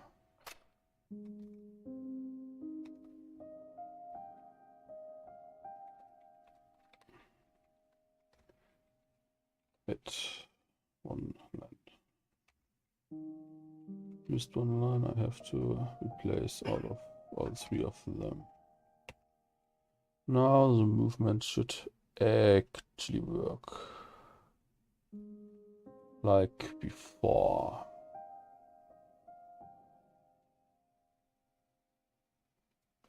Not really. Set current tile this.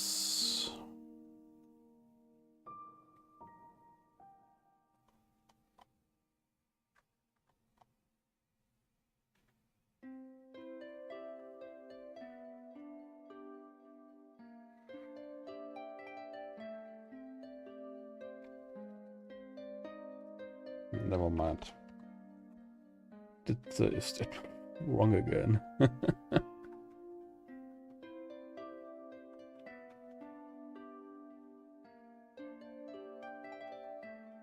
The highlight is still active. And that's because of the collider. I would need to change that.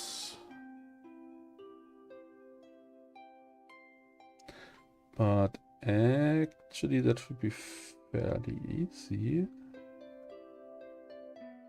I want UI open is blocked and character movement is not null.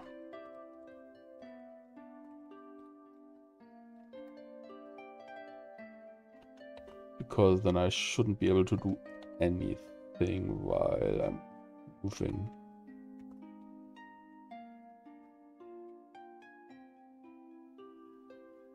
And after I'm finished moving, everything gets the character controller added again.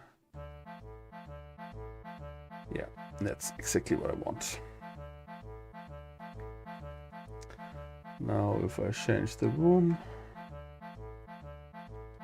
it's a bit dark in here, that one is blocked. And now it's free again. Perfect.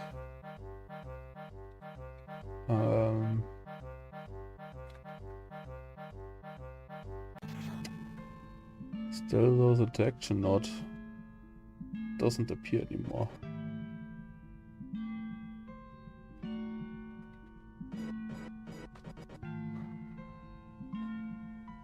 What did I change that doesn't appear anymore?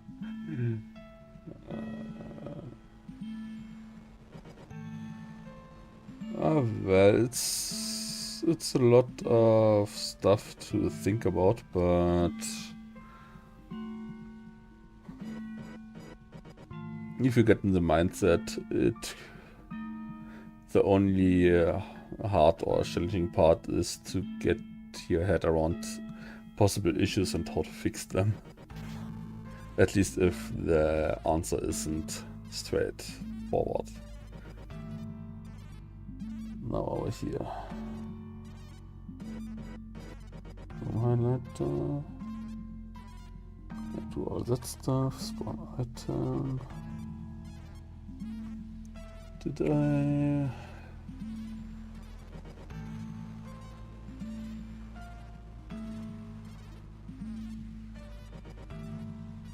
Trigger, subjective. Did I remove something I shouldn't have removed? I actually don't know. All of you did. Down. Interaction UI. I just named you. You shouldn't be an issue now.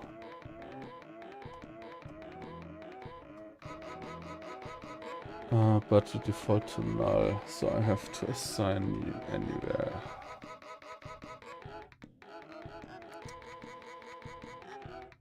Yeah, okay, that's stupid of me. So I should actually move that one. I mean, it's it's null anyway if it's not assigned. So where would I now do? On the POS. Canvas is interaction UI.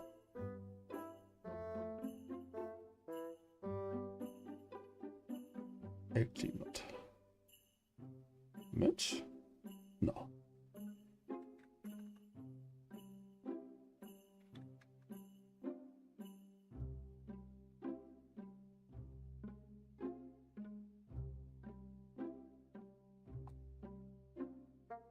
I probably dragged the wrong one. Alright. You don't have any interaction, you don't have any interaction, you have interaction, so...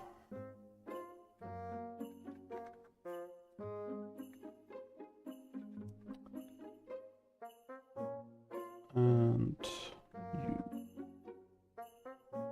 I did that wrong again, did I? Because I, is that because I...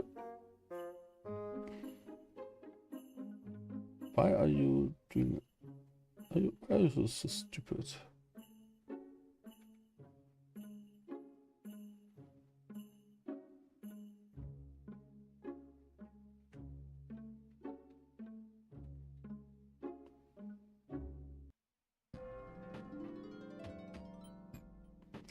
Because I wasn't in your prefab. That's the reason.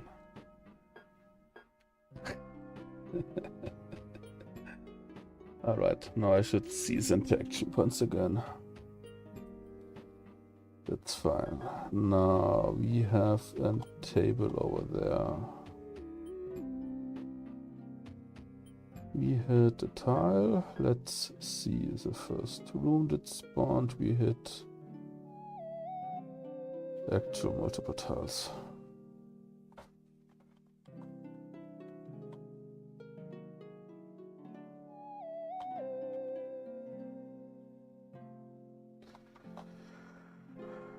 And you most likely worked just because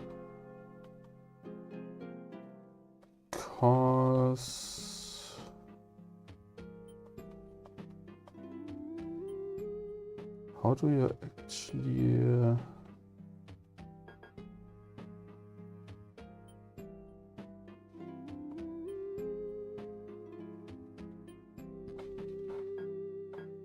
how many could I have? You have one for sure there. There can be a 2, 4.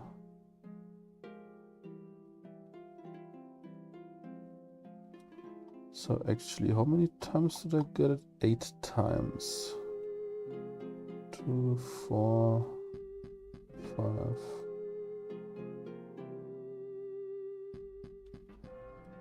Do I have that one too? I can't remember anymore. Let's check. We have actually 2 tiles which should be hit. I didn't want to open the calendar. So we have 2 in that room. That room can't have that one happen. Now we have 1 over there. There's a possibility that it actually hits all 3 of them, which shouldn't be the reason. But it can actually be the reason because I have a slightly larger hitbox.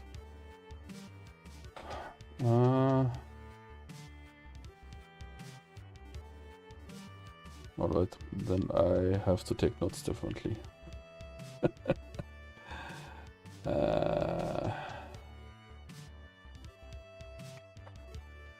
We have 2, then we have either 4 or 5.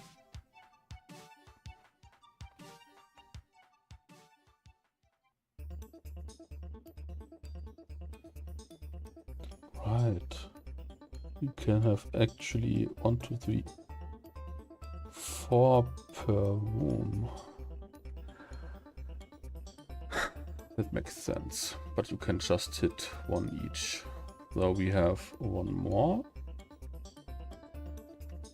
So 5 or 6.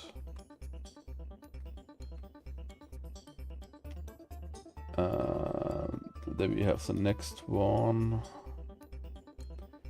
which is going to be either 7 or 9, depending how many tiles it hits. And I'm already seeing we are going.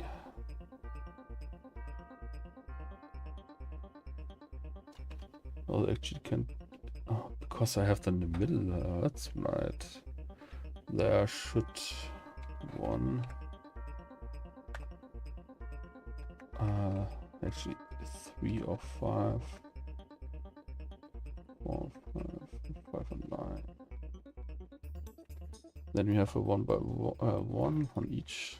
We have just 1 increase. So it seems like it's working like it's supposed to. And there's the last one, which means that one is 8, and then I shouldn't have anything else in the corridors. Those rooms have all their coves where that stuff spawns, and then we have the room where everything spawns in their designated spaces as well. So in that case we really got the tiles below, well, just below them.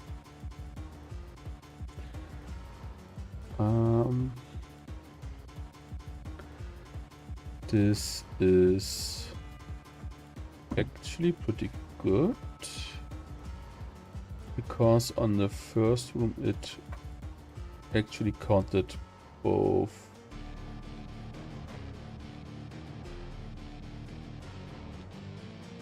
of the tiles, but we don't have all 3 on those. We check a slightly higher hitbox. So if we increase that even further, that should be the case.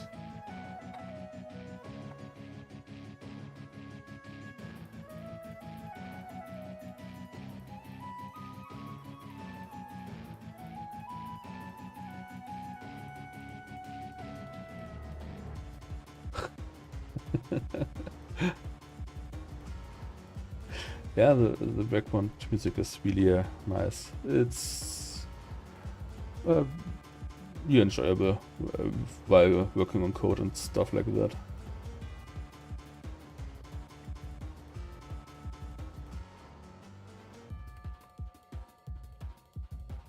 Alright, which means if I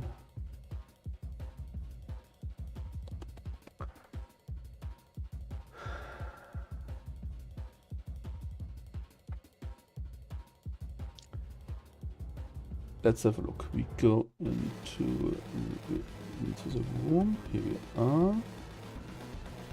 We hit a tile. That's nice. Now I could actually disable that tile altogether because it shouldn't be interactable with anymore. That's a good idea. So we go with hit movement tile, set active false. But let's increase the X value we check. Let's go with 0.6.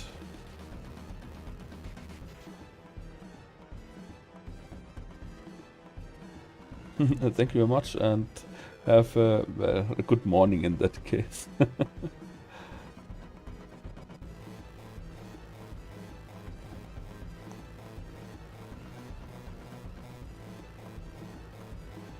Now with disabling that, oh, that one goes a bit too much to the front now.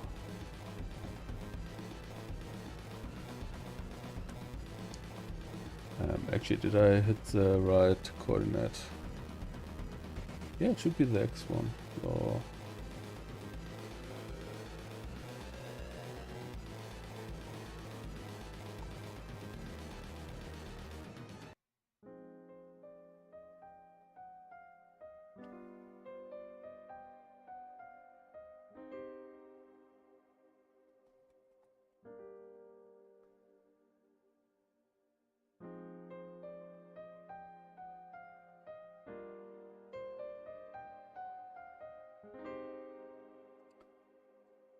those, well, those hit by the collider.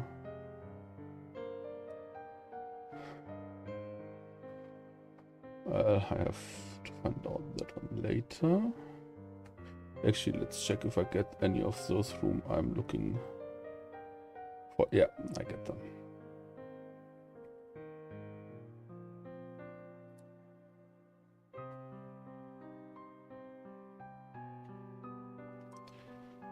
Now here we have actually all three colliders that are available.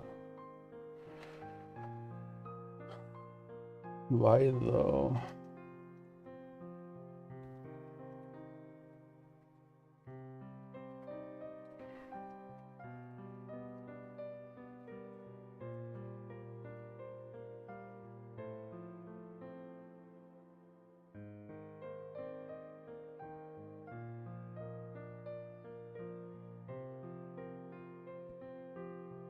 I probably know why the reason is. Most likely, if I'm not wrong, that has the reason of the room change. No, that one stayed. Though I don't activate them with the room change.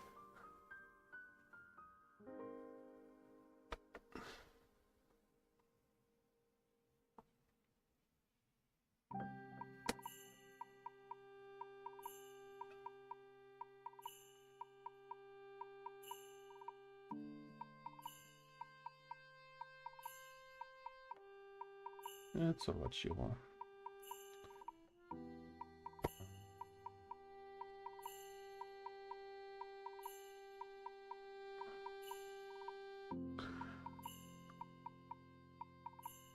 The objects itself shouldn't be disabled since otherwise it wouldn't be able to get the collisions done.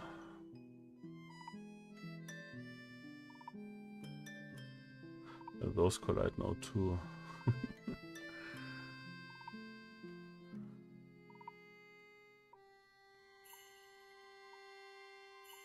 And I only have a few chances of those tiles. So I actually get 4, 2, 2, which are 8.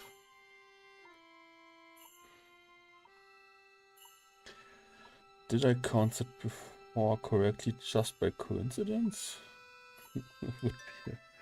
would be funny.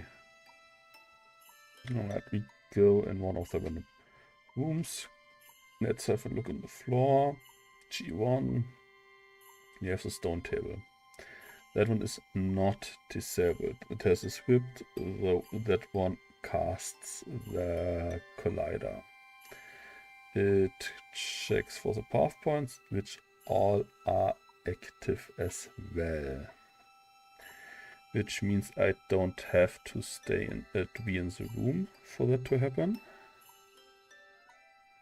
I could change that to trigger, so it checks for that if I enter the room. But that shouldn't be needed since I actually want all of that stuff to work anyhow. And since you can't see the movement tiles on not active rooms, that should be fine. So now is the question. Unity code. Can I just join your Gizmo? Oh wait.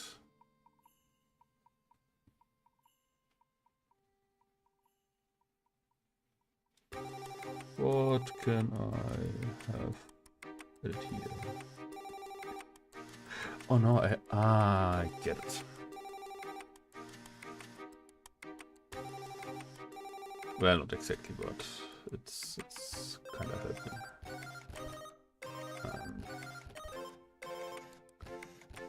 Let's stop that one.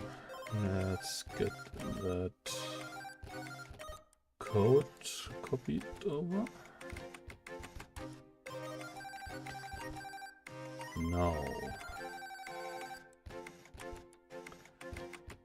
This one is going to be just the transform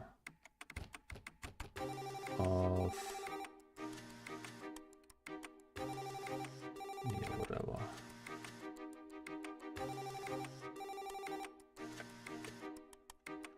Of the general object. Let's have a look.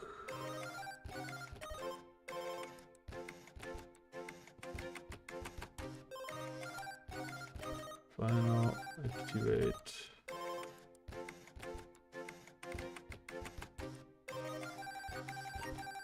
That one looked great.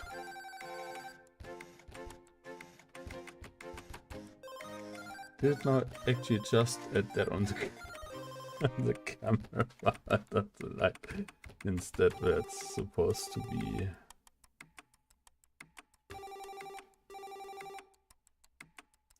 Gizmo thrower I could transform, dot position. No, it's actually the room. It should be.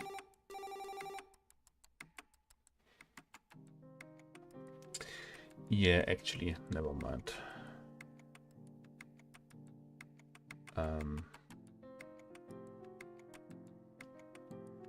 Yeah. Can I add you just to that one?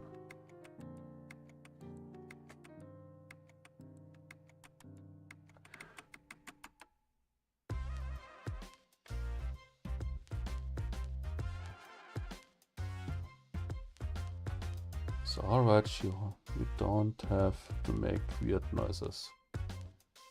Just lay down.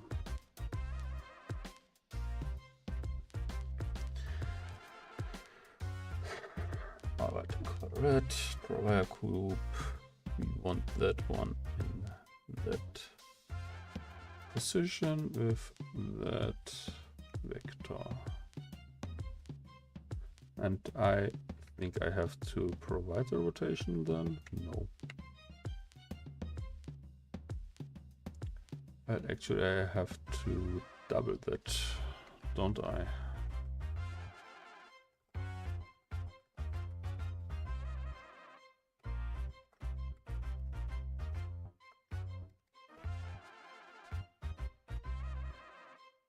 And let's see what happens.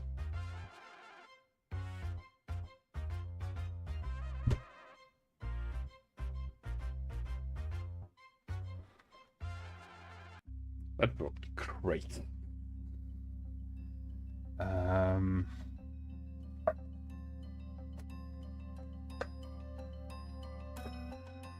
How actually did I move it on there? How do I draw the target lines in this game?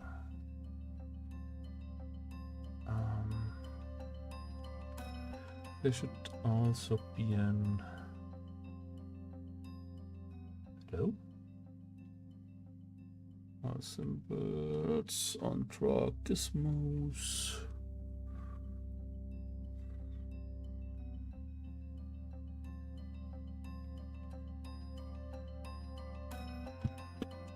I see what I have to do now. We don't actually have that in here. We are going to add that to the items itself. Here you go.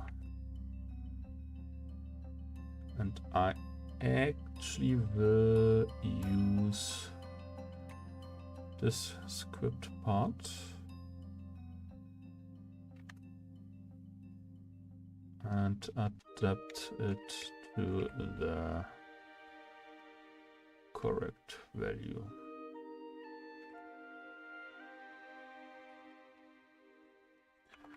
One thing I would have in mind, what could happen is that the urns on the table actually have weird collisions.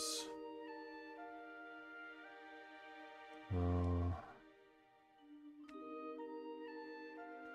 the torches shouldn't care since those... Oh, with that I don't check for the size of the object. If I have a 1x1 item, that won't work.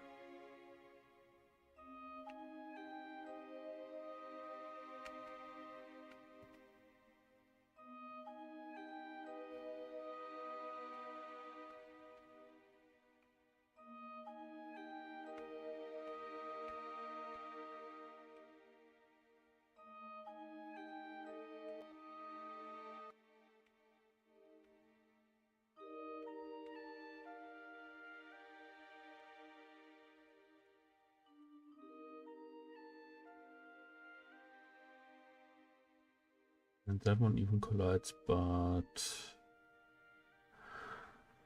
I get why those don't work.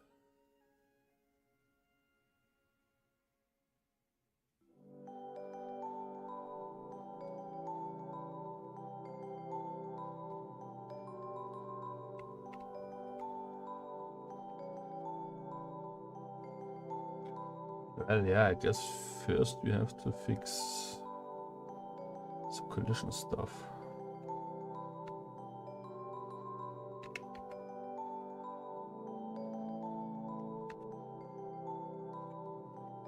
Local scale.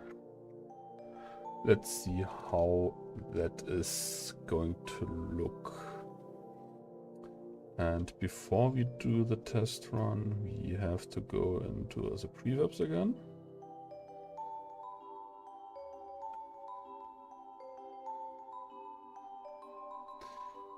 This one does work correctly. I mean, those don't really have stuff standing around, but still we have to add the text to them just in case we are going to change that at some point. The entrance is fine because that one works, yeah. The junction is correct and the paths are most likely not correct. Oh, well, that one is.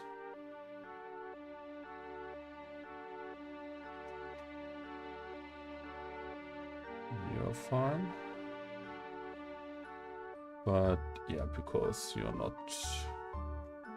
related to the prefab somehow. Oh yeah, I know why you are not related to the prefab anymore. Well, it's too late to change that for those. Or is it? Movement point. Set as default parent. Toggle active state. Oh. Set as first last segment. No account. Assign the prefab again anymore. It's likely. Port and reference and see select dependencies. Yeah, I don't really want to fix that anymore. So it should stay fine, and I shouldn't really add a lot to those tiles anymore.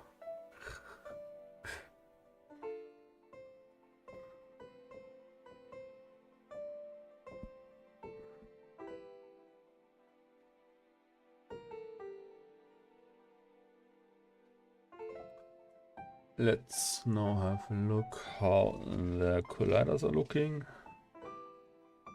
It's because of the urns too, but yeah, it's 1x1 scale. It starts from the ground up where it's standing. So I actually have to modify the position. Well, technically, no, I don't have to modify the position. And it collides because the collider is not just this. Yeah. That's just stupid me. Again. Yeah.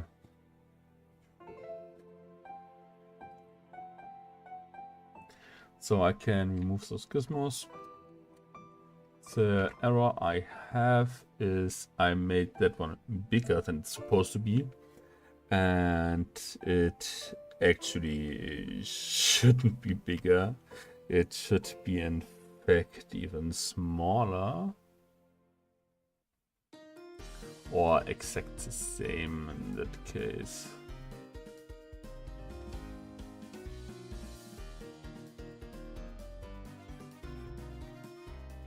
But still, I would like to get the local scale. Can I?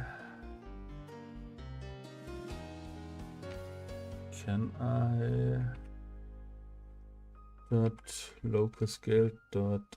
Oh, I can. But this one is always 1x1 and not on the size of the object. Which wouldn't be too hard to change because I can change the scale on the parent object anyway.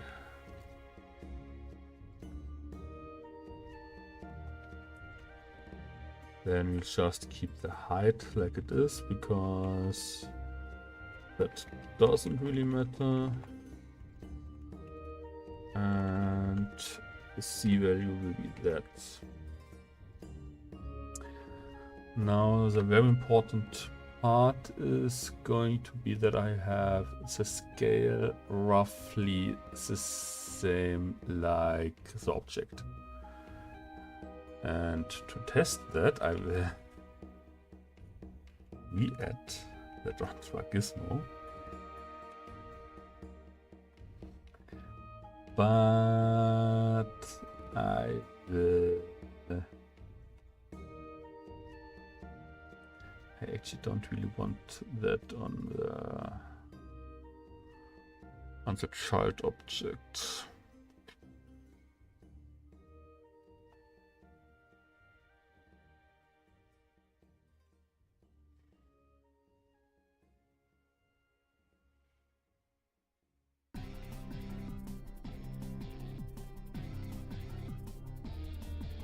which I can't really control with that.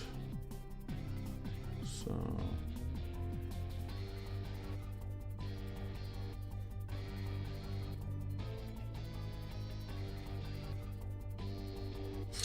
well, though actually I can say if base item not now and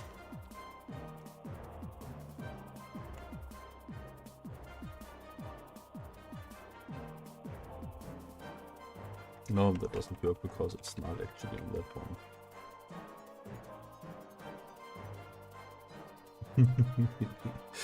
Okay, I can actually if base item not null. We could actually that one and say or and base item dot type item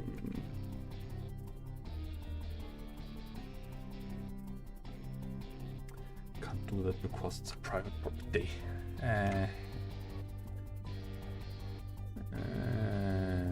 Let's make that one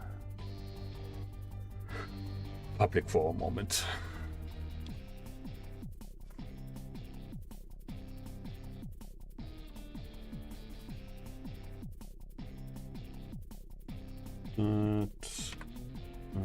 Type is not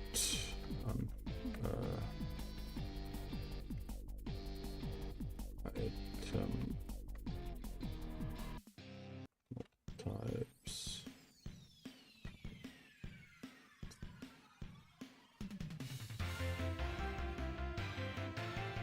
Dungeon item. Okay. Dungeon item type antiques. Then we will gizmos and then else if base item is null, which is the case for the table. We are going to add that one also. Then I should actually just have the gizmos on the torches, on the chests, and on the table. Which is, yeah, about right.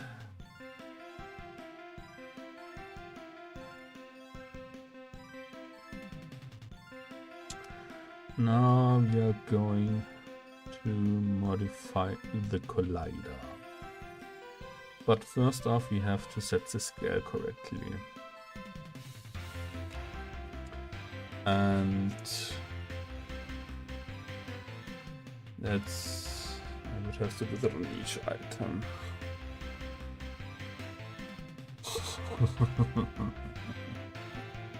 Can I get the parent scale program? Maybe. But those are supposed to be 1-1 as well, aren't they? Yeah, 100 by 100 even worse. That's that stupid Unity stuff again. Yeah, blended to Unity conversion. But yeah.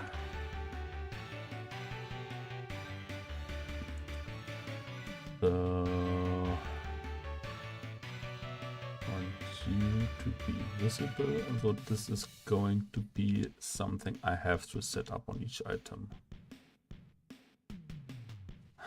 Yeah, then I will keep the gizmos actually active on those. So X and oh, actually you change the scale.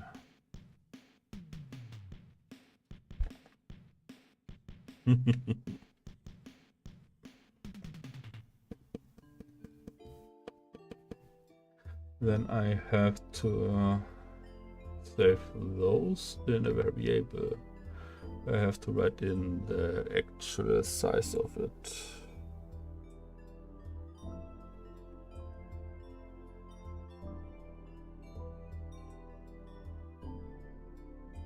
Yeah, that's fine too, I guess. Alright. Dungeon item. Where are you? There. You... Let's drink something real quick.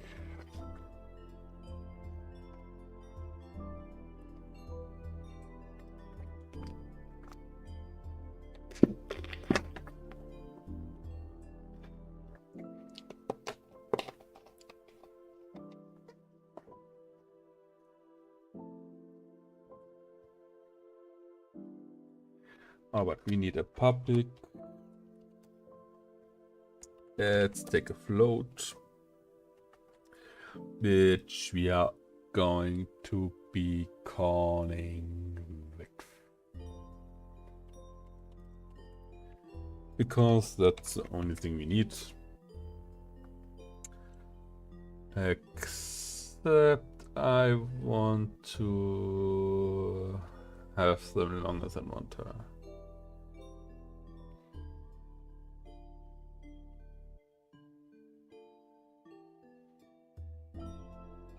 But when that case arrives, I just adapt the script. But for now, I actually don't really know if I will.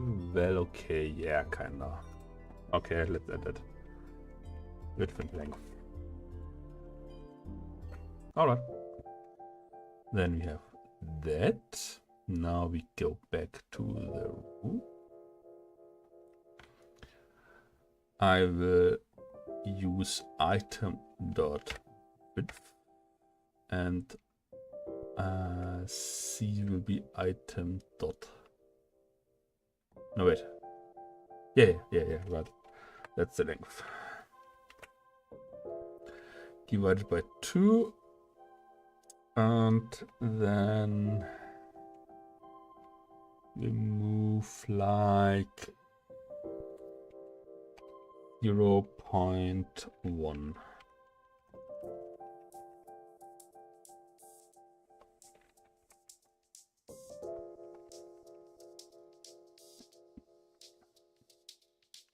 And then I really can actually move the gizmos, because those won't help with anything.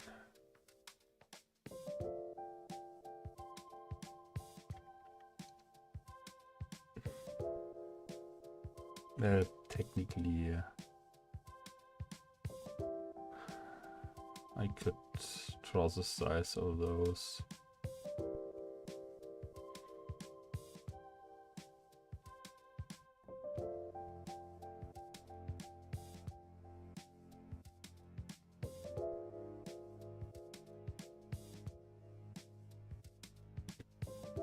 On the other hand, when the code works, it's fine, I guess. It was technically for debugging anyway, so it should work just fine now. And it... yeah, no. Yeah, right. We don't get any collection. I should actually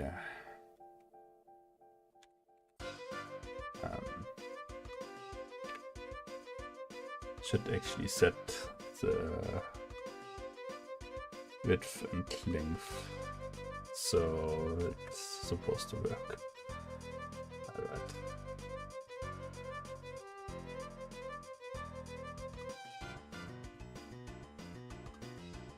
And that looks like better. So let's move the gizmos. That table moves all it has to remove. Let's see. Oh, that's a nice example. It didn't work again. Yeah.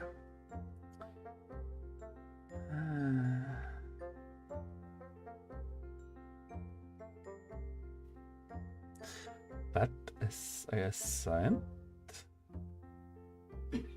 all of the rooms correctly now.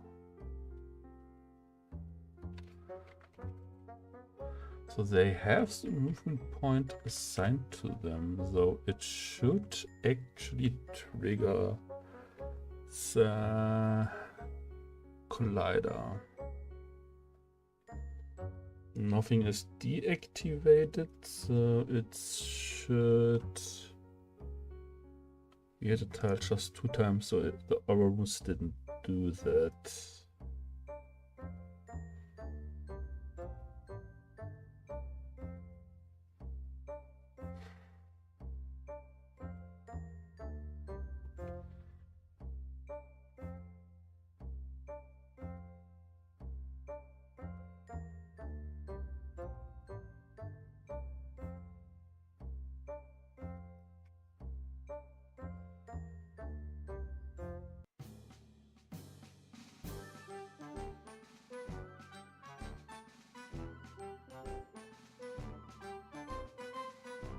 The room spawns. We go through each spawner, and if it's not a wall type, we use that function. On that one, we cast an overlap box where we get the center of the item position and width and length and the rotation. Then we check for the tag and we set the game object to false. We hit a tile. The spawn room works on each room, otherwise the stuff wouldn't spawn in.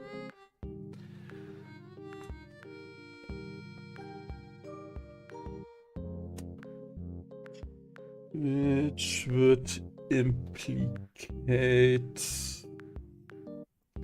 that the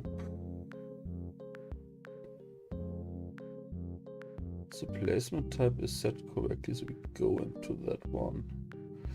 Now there, the overlap collider wouldn't actually do what it's supposed to do.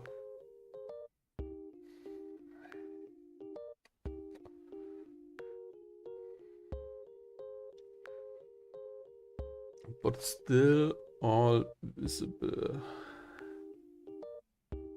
Well, it's not visible, but it's active. So those colliders should actually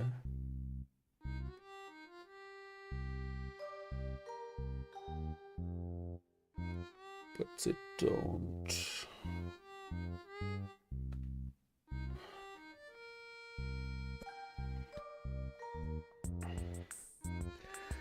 I don't have a trigger function in that term. I have on room change spawned item.trigger. So I could swap that function out with the trigger, but then I would cast the collision box each time I change the room.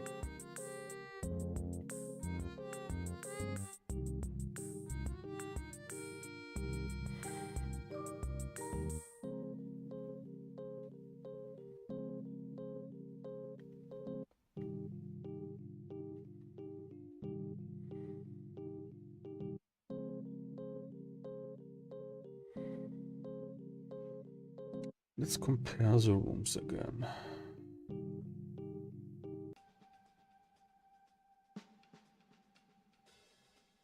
Because clearly the start room works like it's supposed to.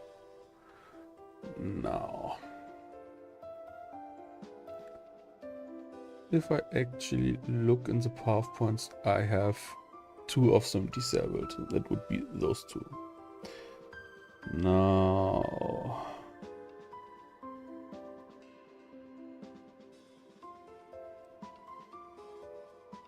there are chests which don't supposed to be there.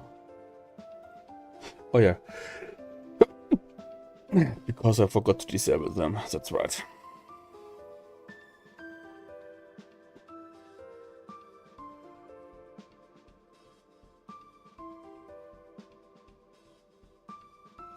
curious. We are now in that room.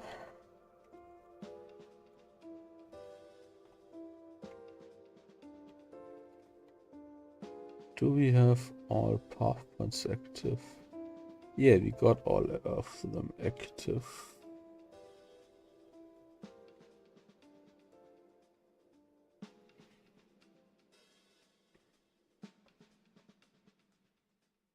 So it doesn't matter if the object is actually spawned in.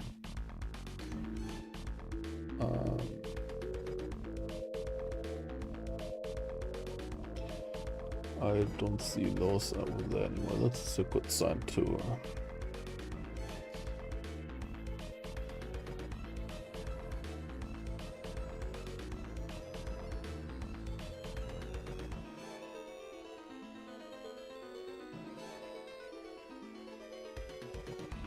The transform position shouldn't be an issue.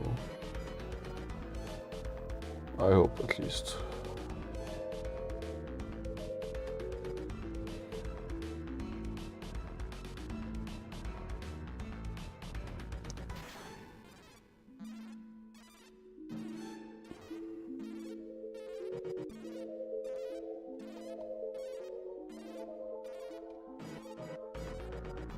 The room spawns, we get the item. Spawned item is not a thing, and then we set the movement tiles. Thingamajig. Then we cast the collider, which is an overlap box, which is positioned at the item to transform the position. Which is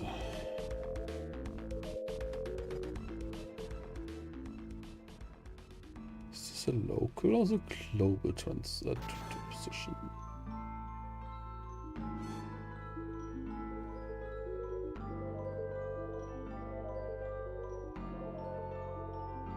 This might be the issue actually.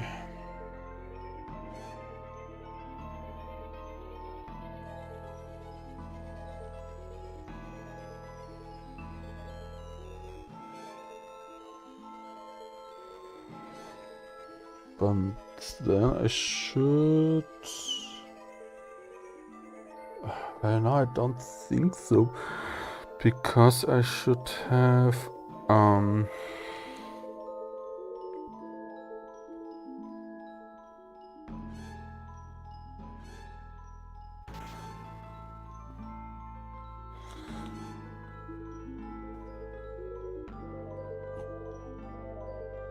I could throw gizmos on each of all of those. That would be something to test too. But I think the world space pushing. Okay, that's fine. That's fine then.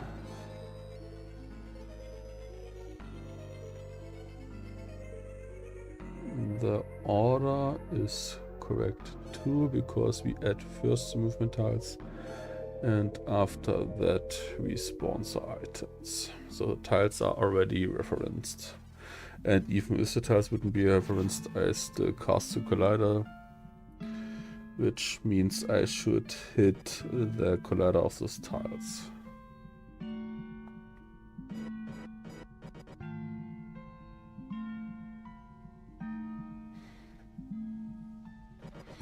Now, one thing I could check. On the entrance, we have them as a trigger, for example. On the path, I actually don't know. The trigger as well. So that's completely fine. Yep, that's not the issue then.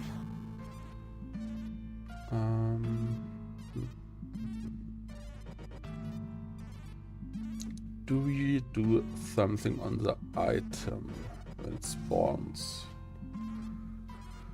We have 4 references to that.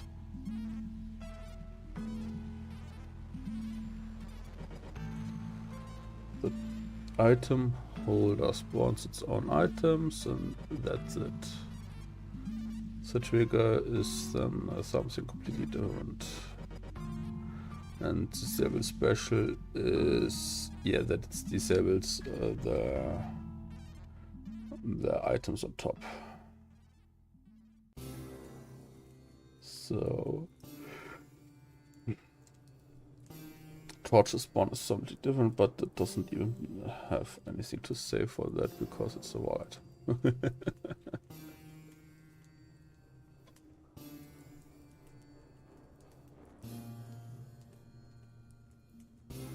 No.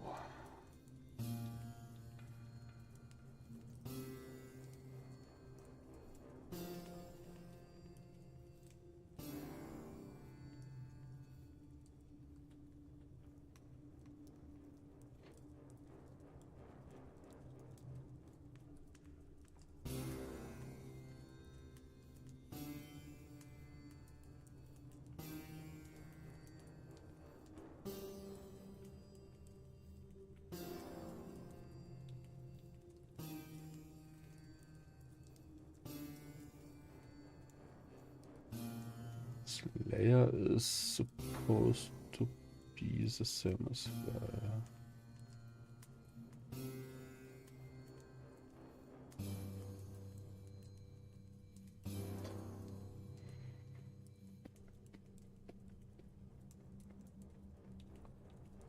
All of that stuff is correct.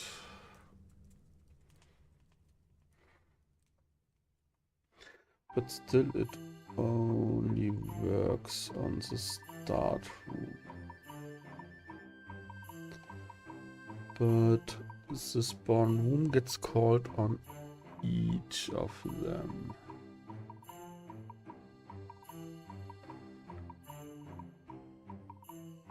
Yeah, that's 3 times servants that actually the start room, then the loop, and then all the finish rooms. That's correct. We get all the movement tiles, but they're in the room anyway. Then we check the spawned item. If it's not null, after it got spawned, obvious. And then we check the placement type, if it's not wall. Since we have multiple items, that is not the issue as well. And then we are going to do that one. Then we cast the collider at the position of the item with the width and length selected and 0.5 height, and the rotation is of the parent item, which is always looking forward in that case. Then we get the transform of the item we collided with. If it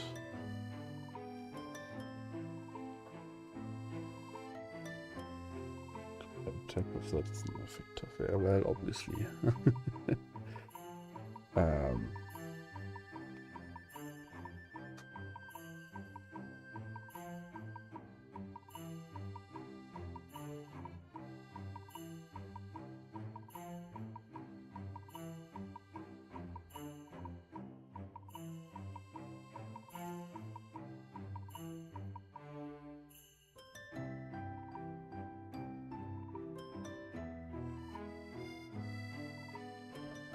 What is this one?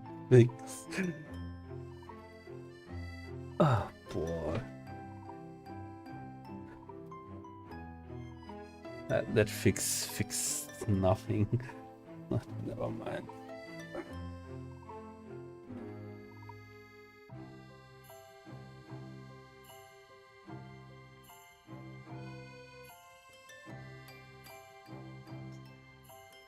Yeah, compare tech.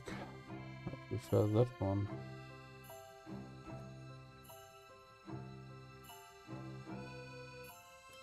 Don't know if it's actually what I want, but nothing to lose there. We just have to read the tile. Yay. Which means it still didn't do what it's supposed to do. I already checked the prefabs.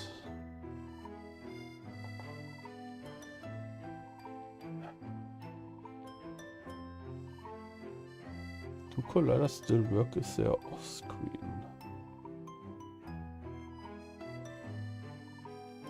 Well, that could be the issue.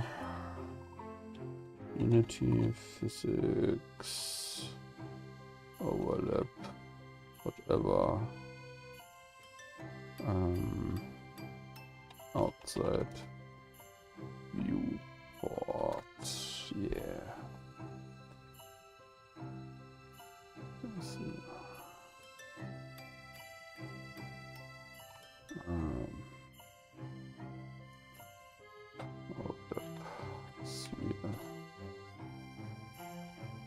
Outside of camera.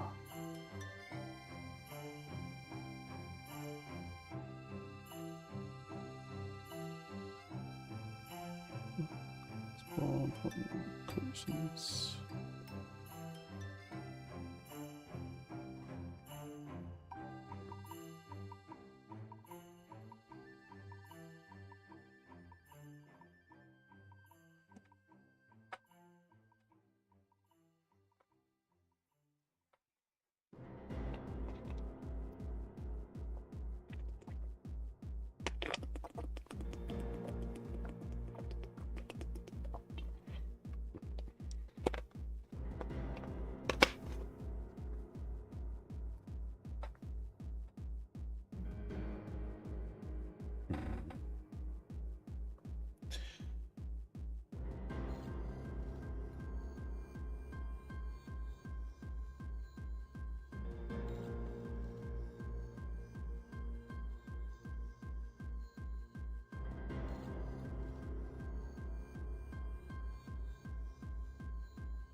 So actually that's something I could test. Let's get into the camera object. And let's that one is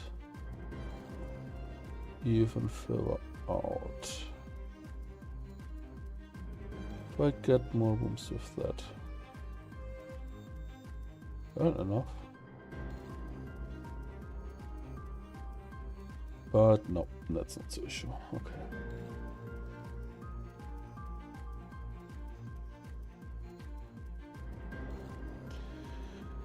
So it doesn't matter if they are visible.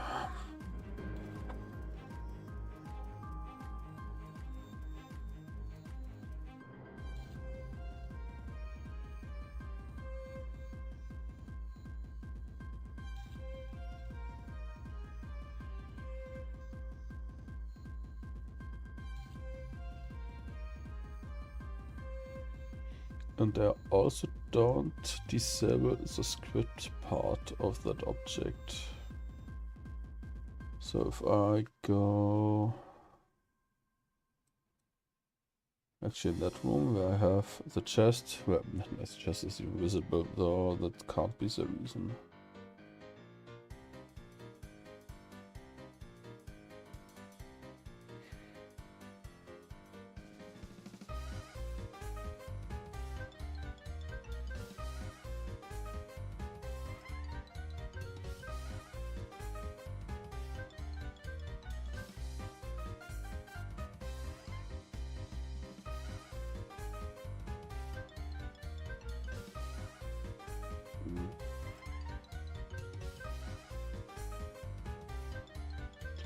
Why could that still be possible?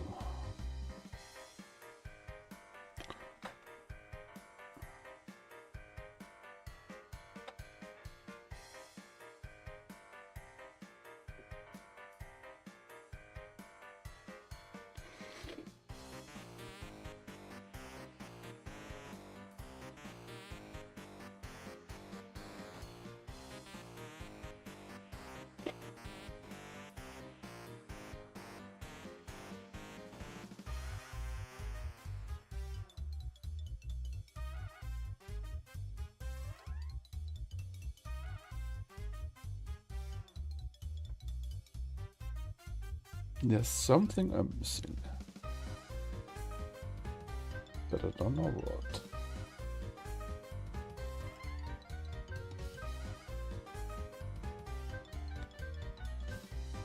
Take we compare is fine. PD cell is a game object, that should be fine too.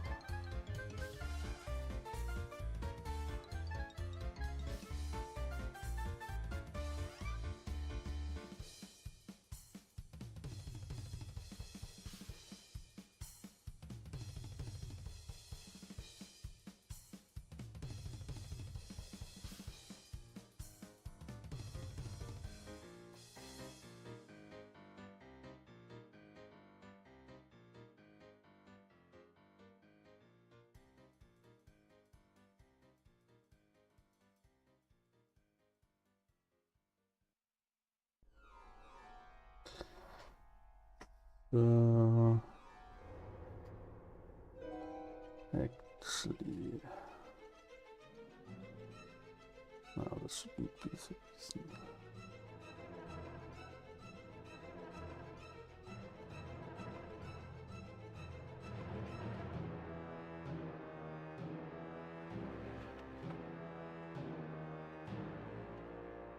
If I set the debug there, I should get multiple ones. Test debug.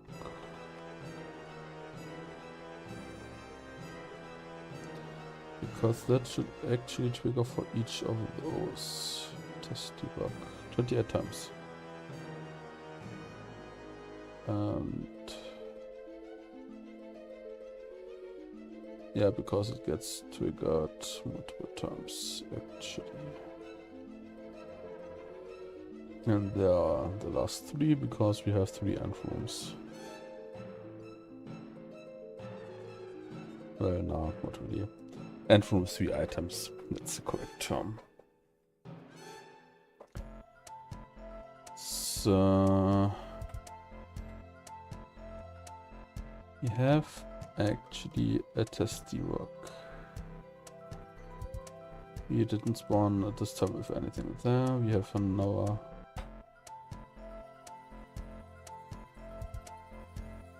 Yeah, that's weird. That is a start room. And 56. Never mind. Spawn room, create dungeons, rooms.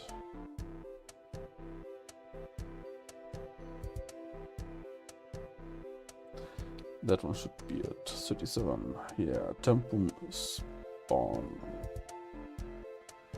Then we have over here, after each room gets spawned, where we do that, which is completely fine. And then a last time for the end room. So we actually get to that part. But then we don't get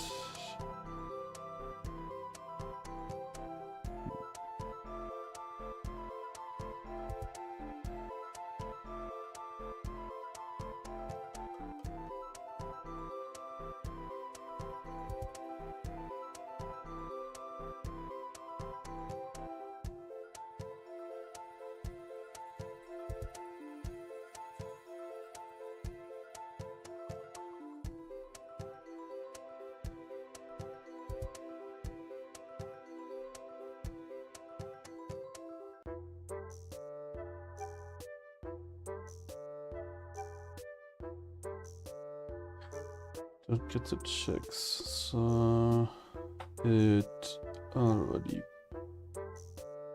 breaks. Let's get down that rabbit hole. Now let's move the debug statement. We check now for each thing in here. It's probably kinda be a lot. Let's have a look. Start test debug, and actually that's it. Though the collision is actually the issue.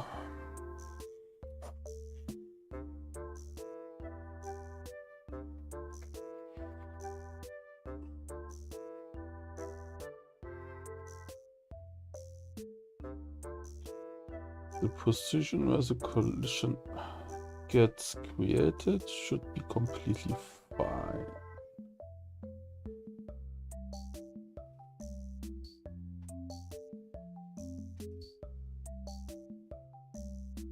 Is it though?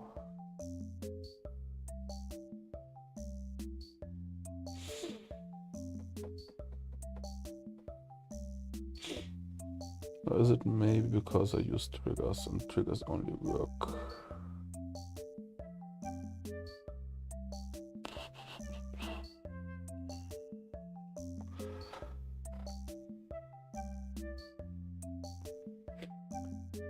Well, we could test that actually if we remove the trigger from the path points.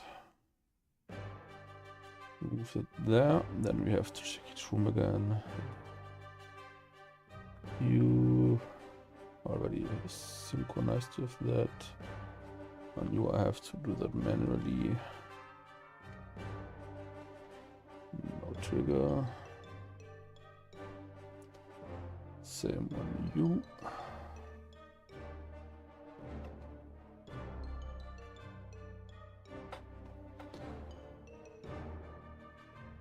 Entrance.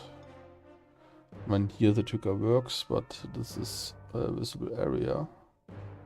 But on the other hand, I already disproved the visible area since I had the camera zoomed out.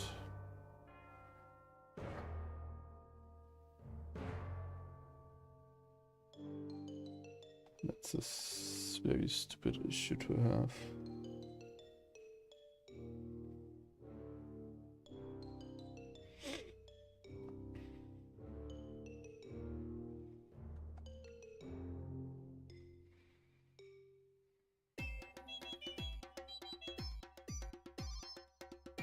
Let's see what happens now.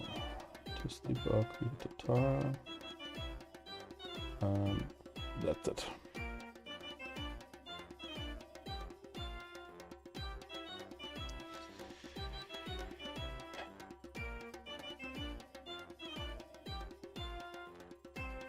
Off screen. Doesn't do any but I already tried it with a big camera. That's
why would the collision not take place?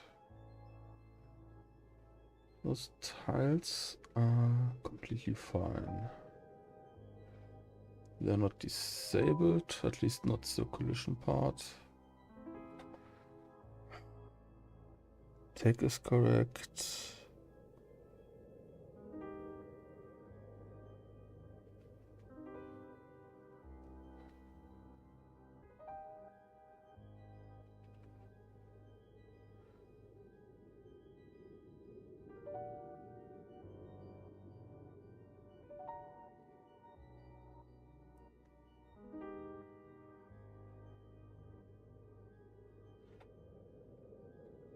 That don't actually think that the text changed just for those areas where the yeah, that's fine.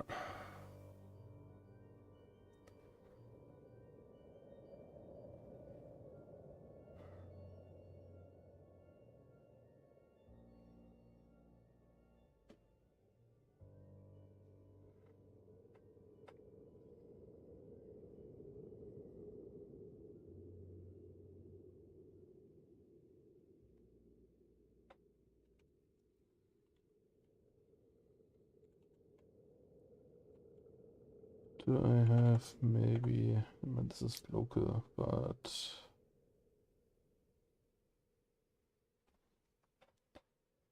I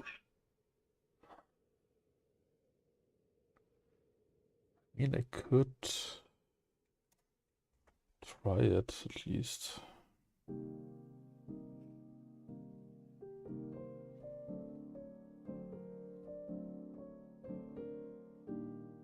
Well, there are multiple test debugs.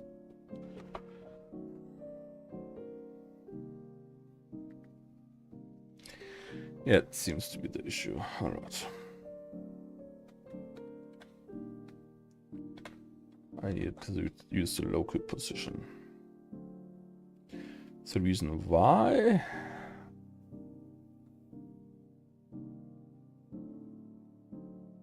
I actually wouldn't know. Unless it gets somehow modified with the area where it spawns. Oh, never mind. Actually, that it kinda work and kinda not work.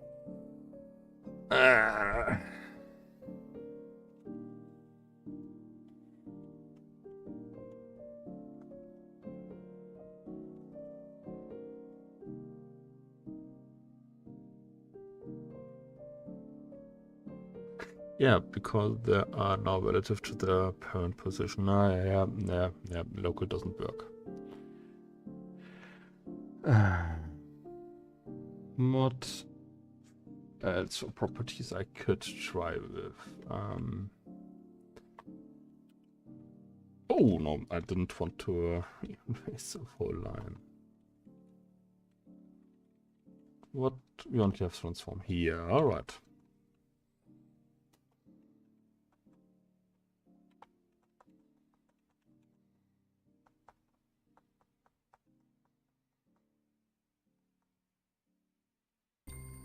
With just position, this is alright. Then there's a local position.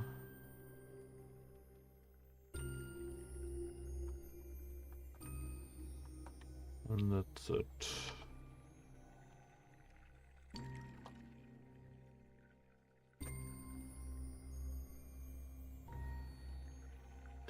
So I should actually just have to use position.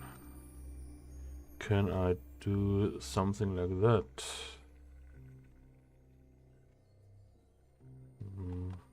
No, not really. So that's the right one.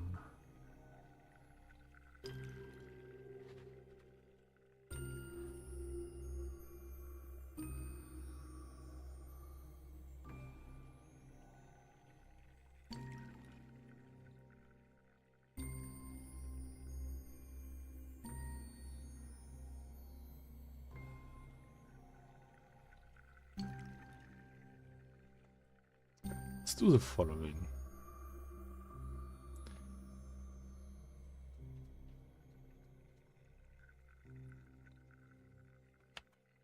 That's typically formatted, but okay.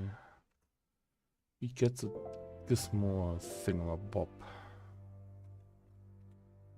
again. Now we are just going to use that script, which you just throw in there. Sorry, missed the for loop. Don't need to spawn the item. We move you up here.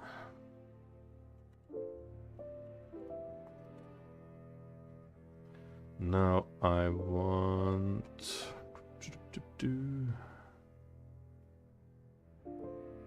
forward coop. Yeah. Might not exactly work like I want to, but it should be fine. We add that now over here. Instead of item, we get that edit all over there. And let's move name progress.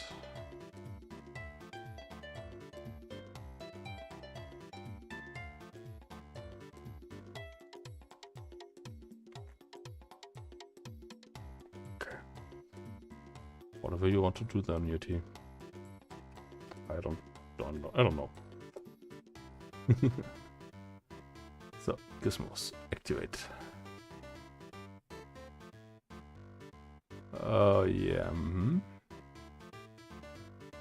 Yeah.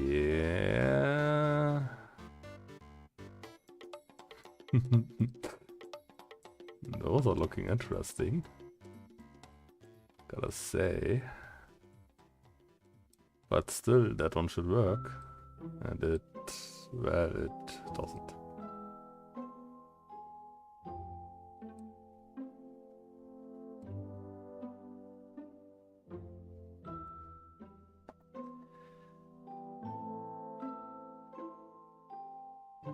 So the location where I'm actually doing that stuff is completely fine, I would assume now.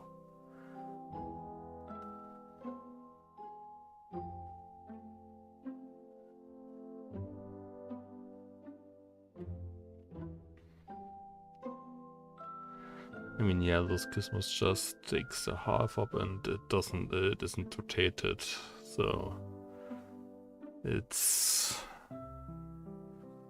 the visuals of that is clearly relevant. Can I give you the rotation?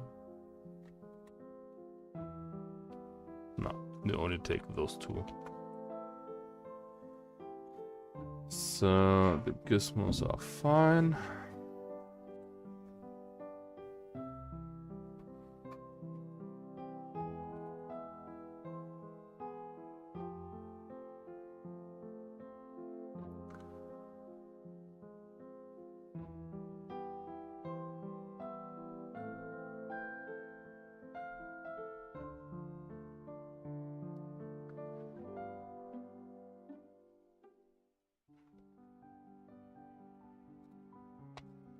What happens if I want to debug the block, the colliders itself?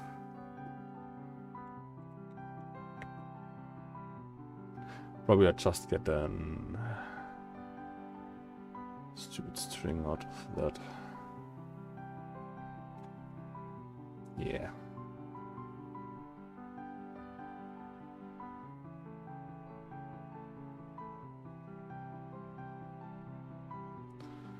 So I actually don't get any information what's in there. Actually though.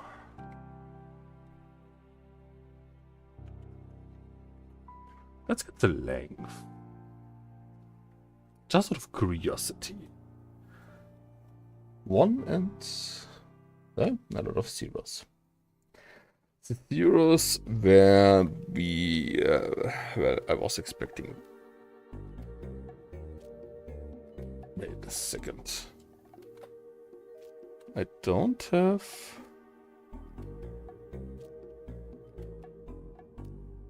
Did you call it?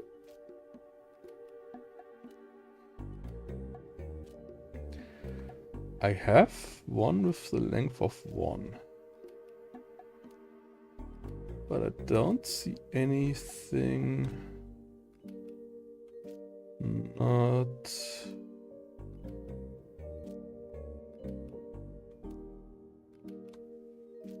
You are there. You did get correctly here. So I actually don't know why there's a 1 in there. That's a bit strange. I mean, that one should be a 2.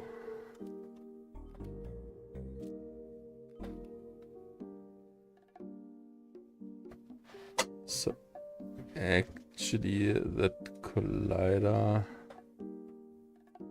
works multiple times for some reason, but okay.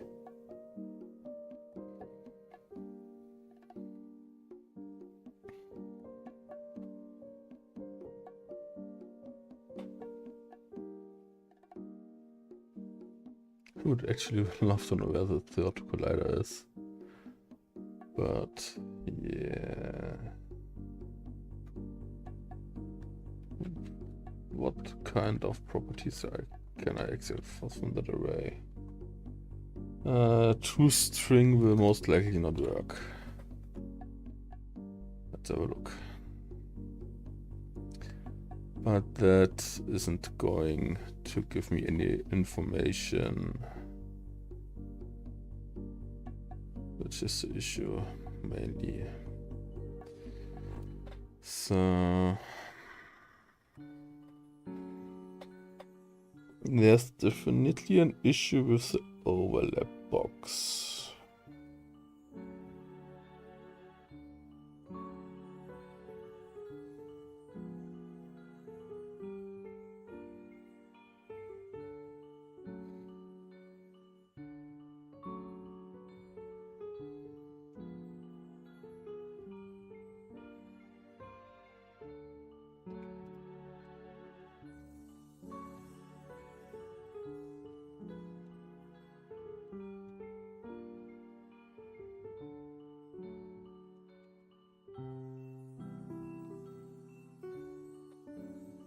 What happens if I do the transform thing?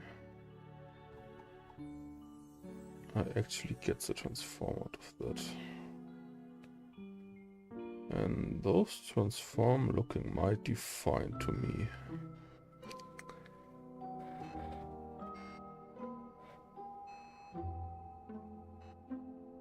So that's not the reason, at least.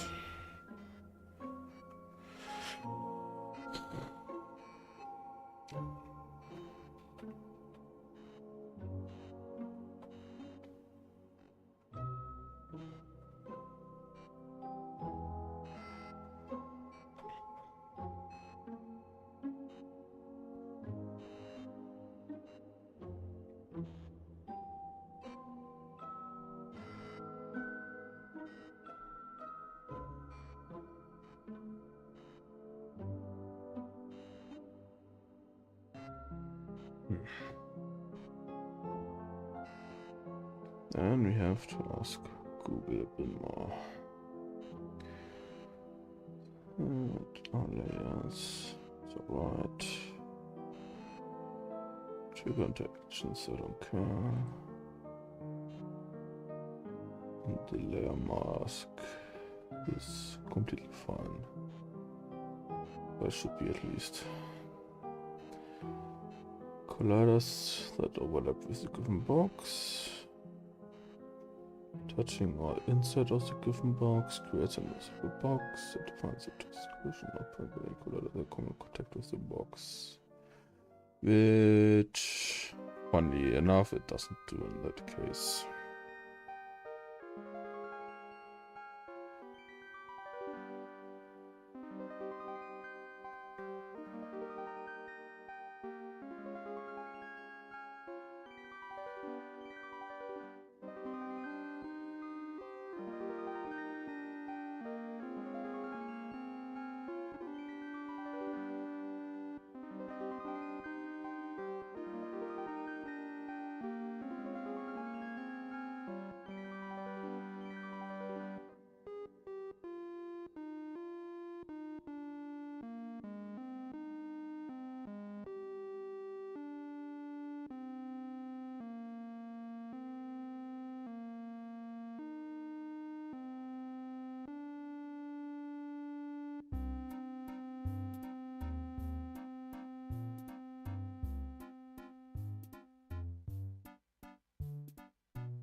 Main question is, why wouldn't I get any collisions with that?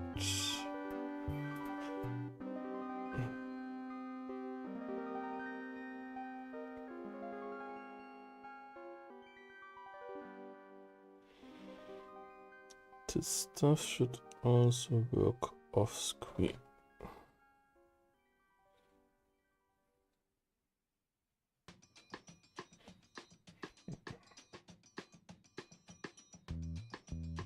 That's a very strange error.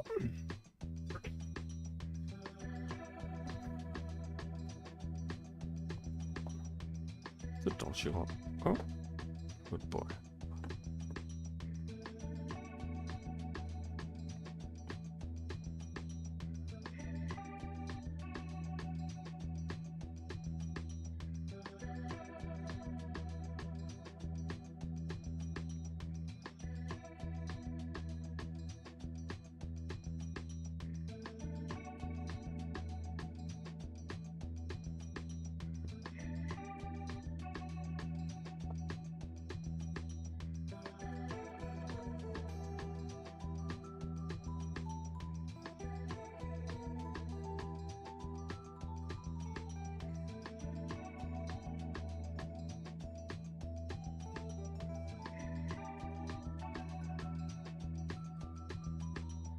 To transform the position.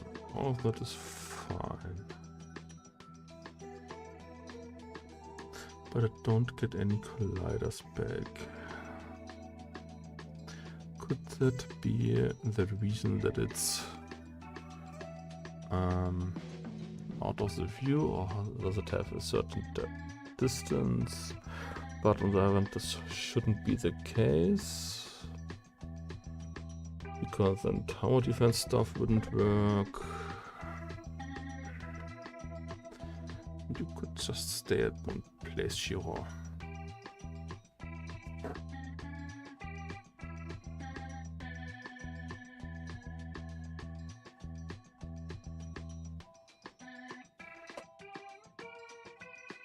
Yeah, I guess I will tackle this issue tomorrow with a fresh mind.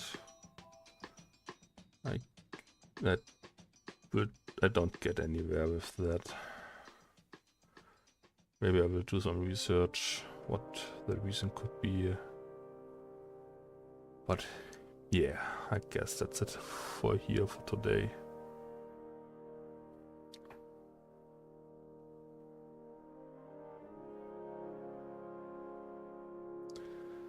Well, then,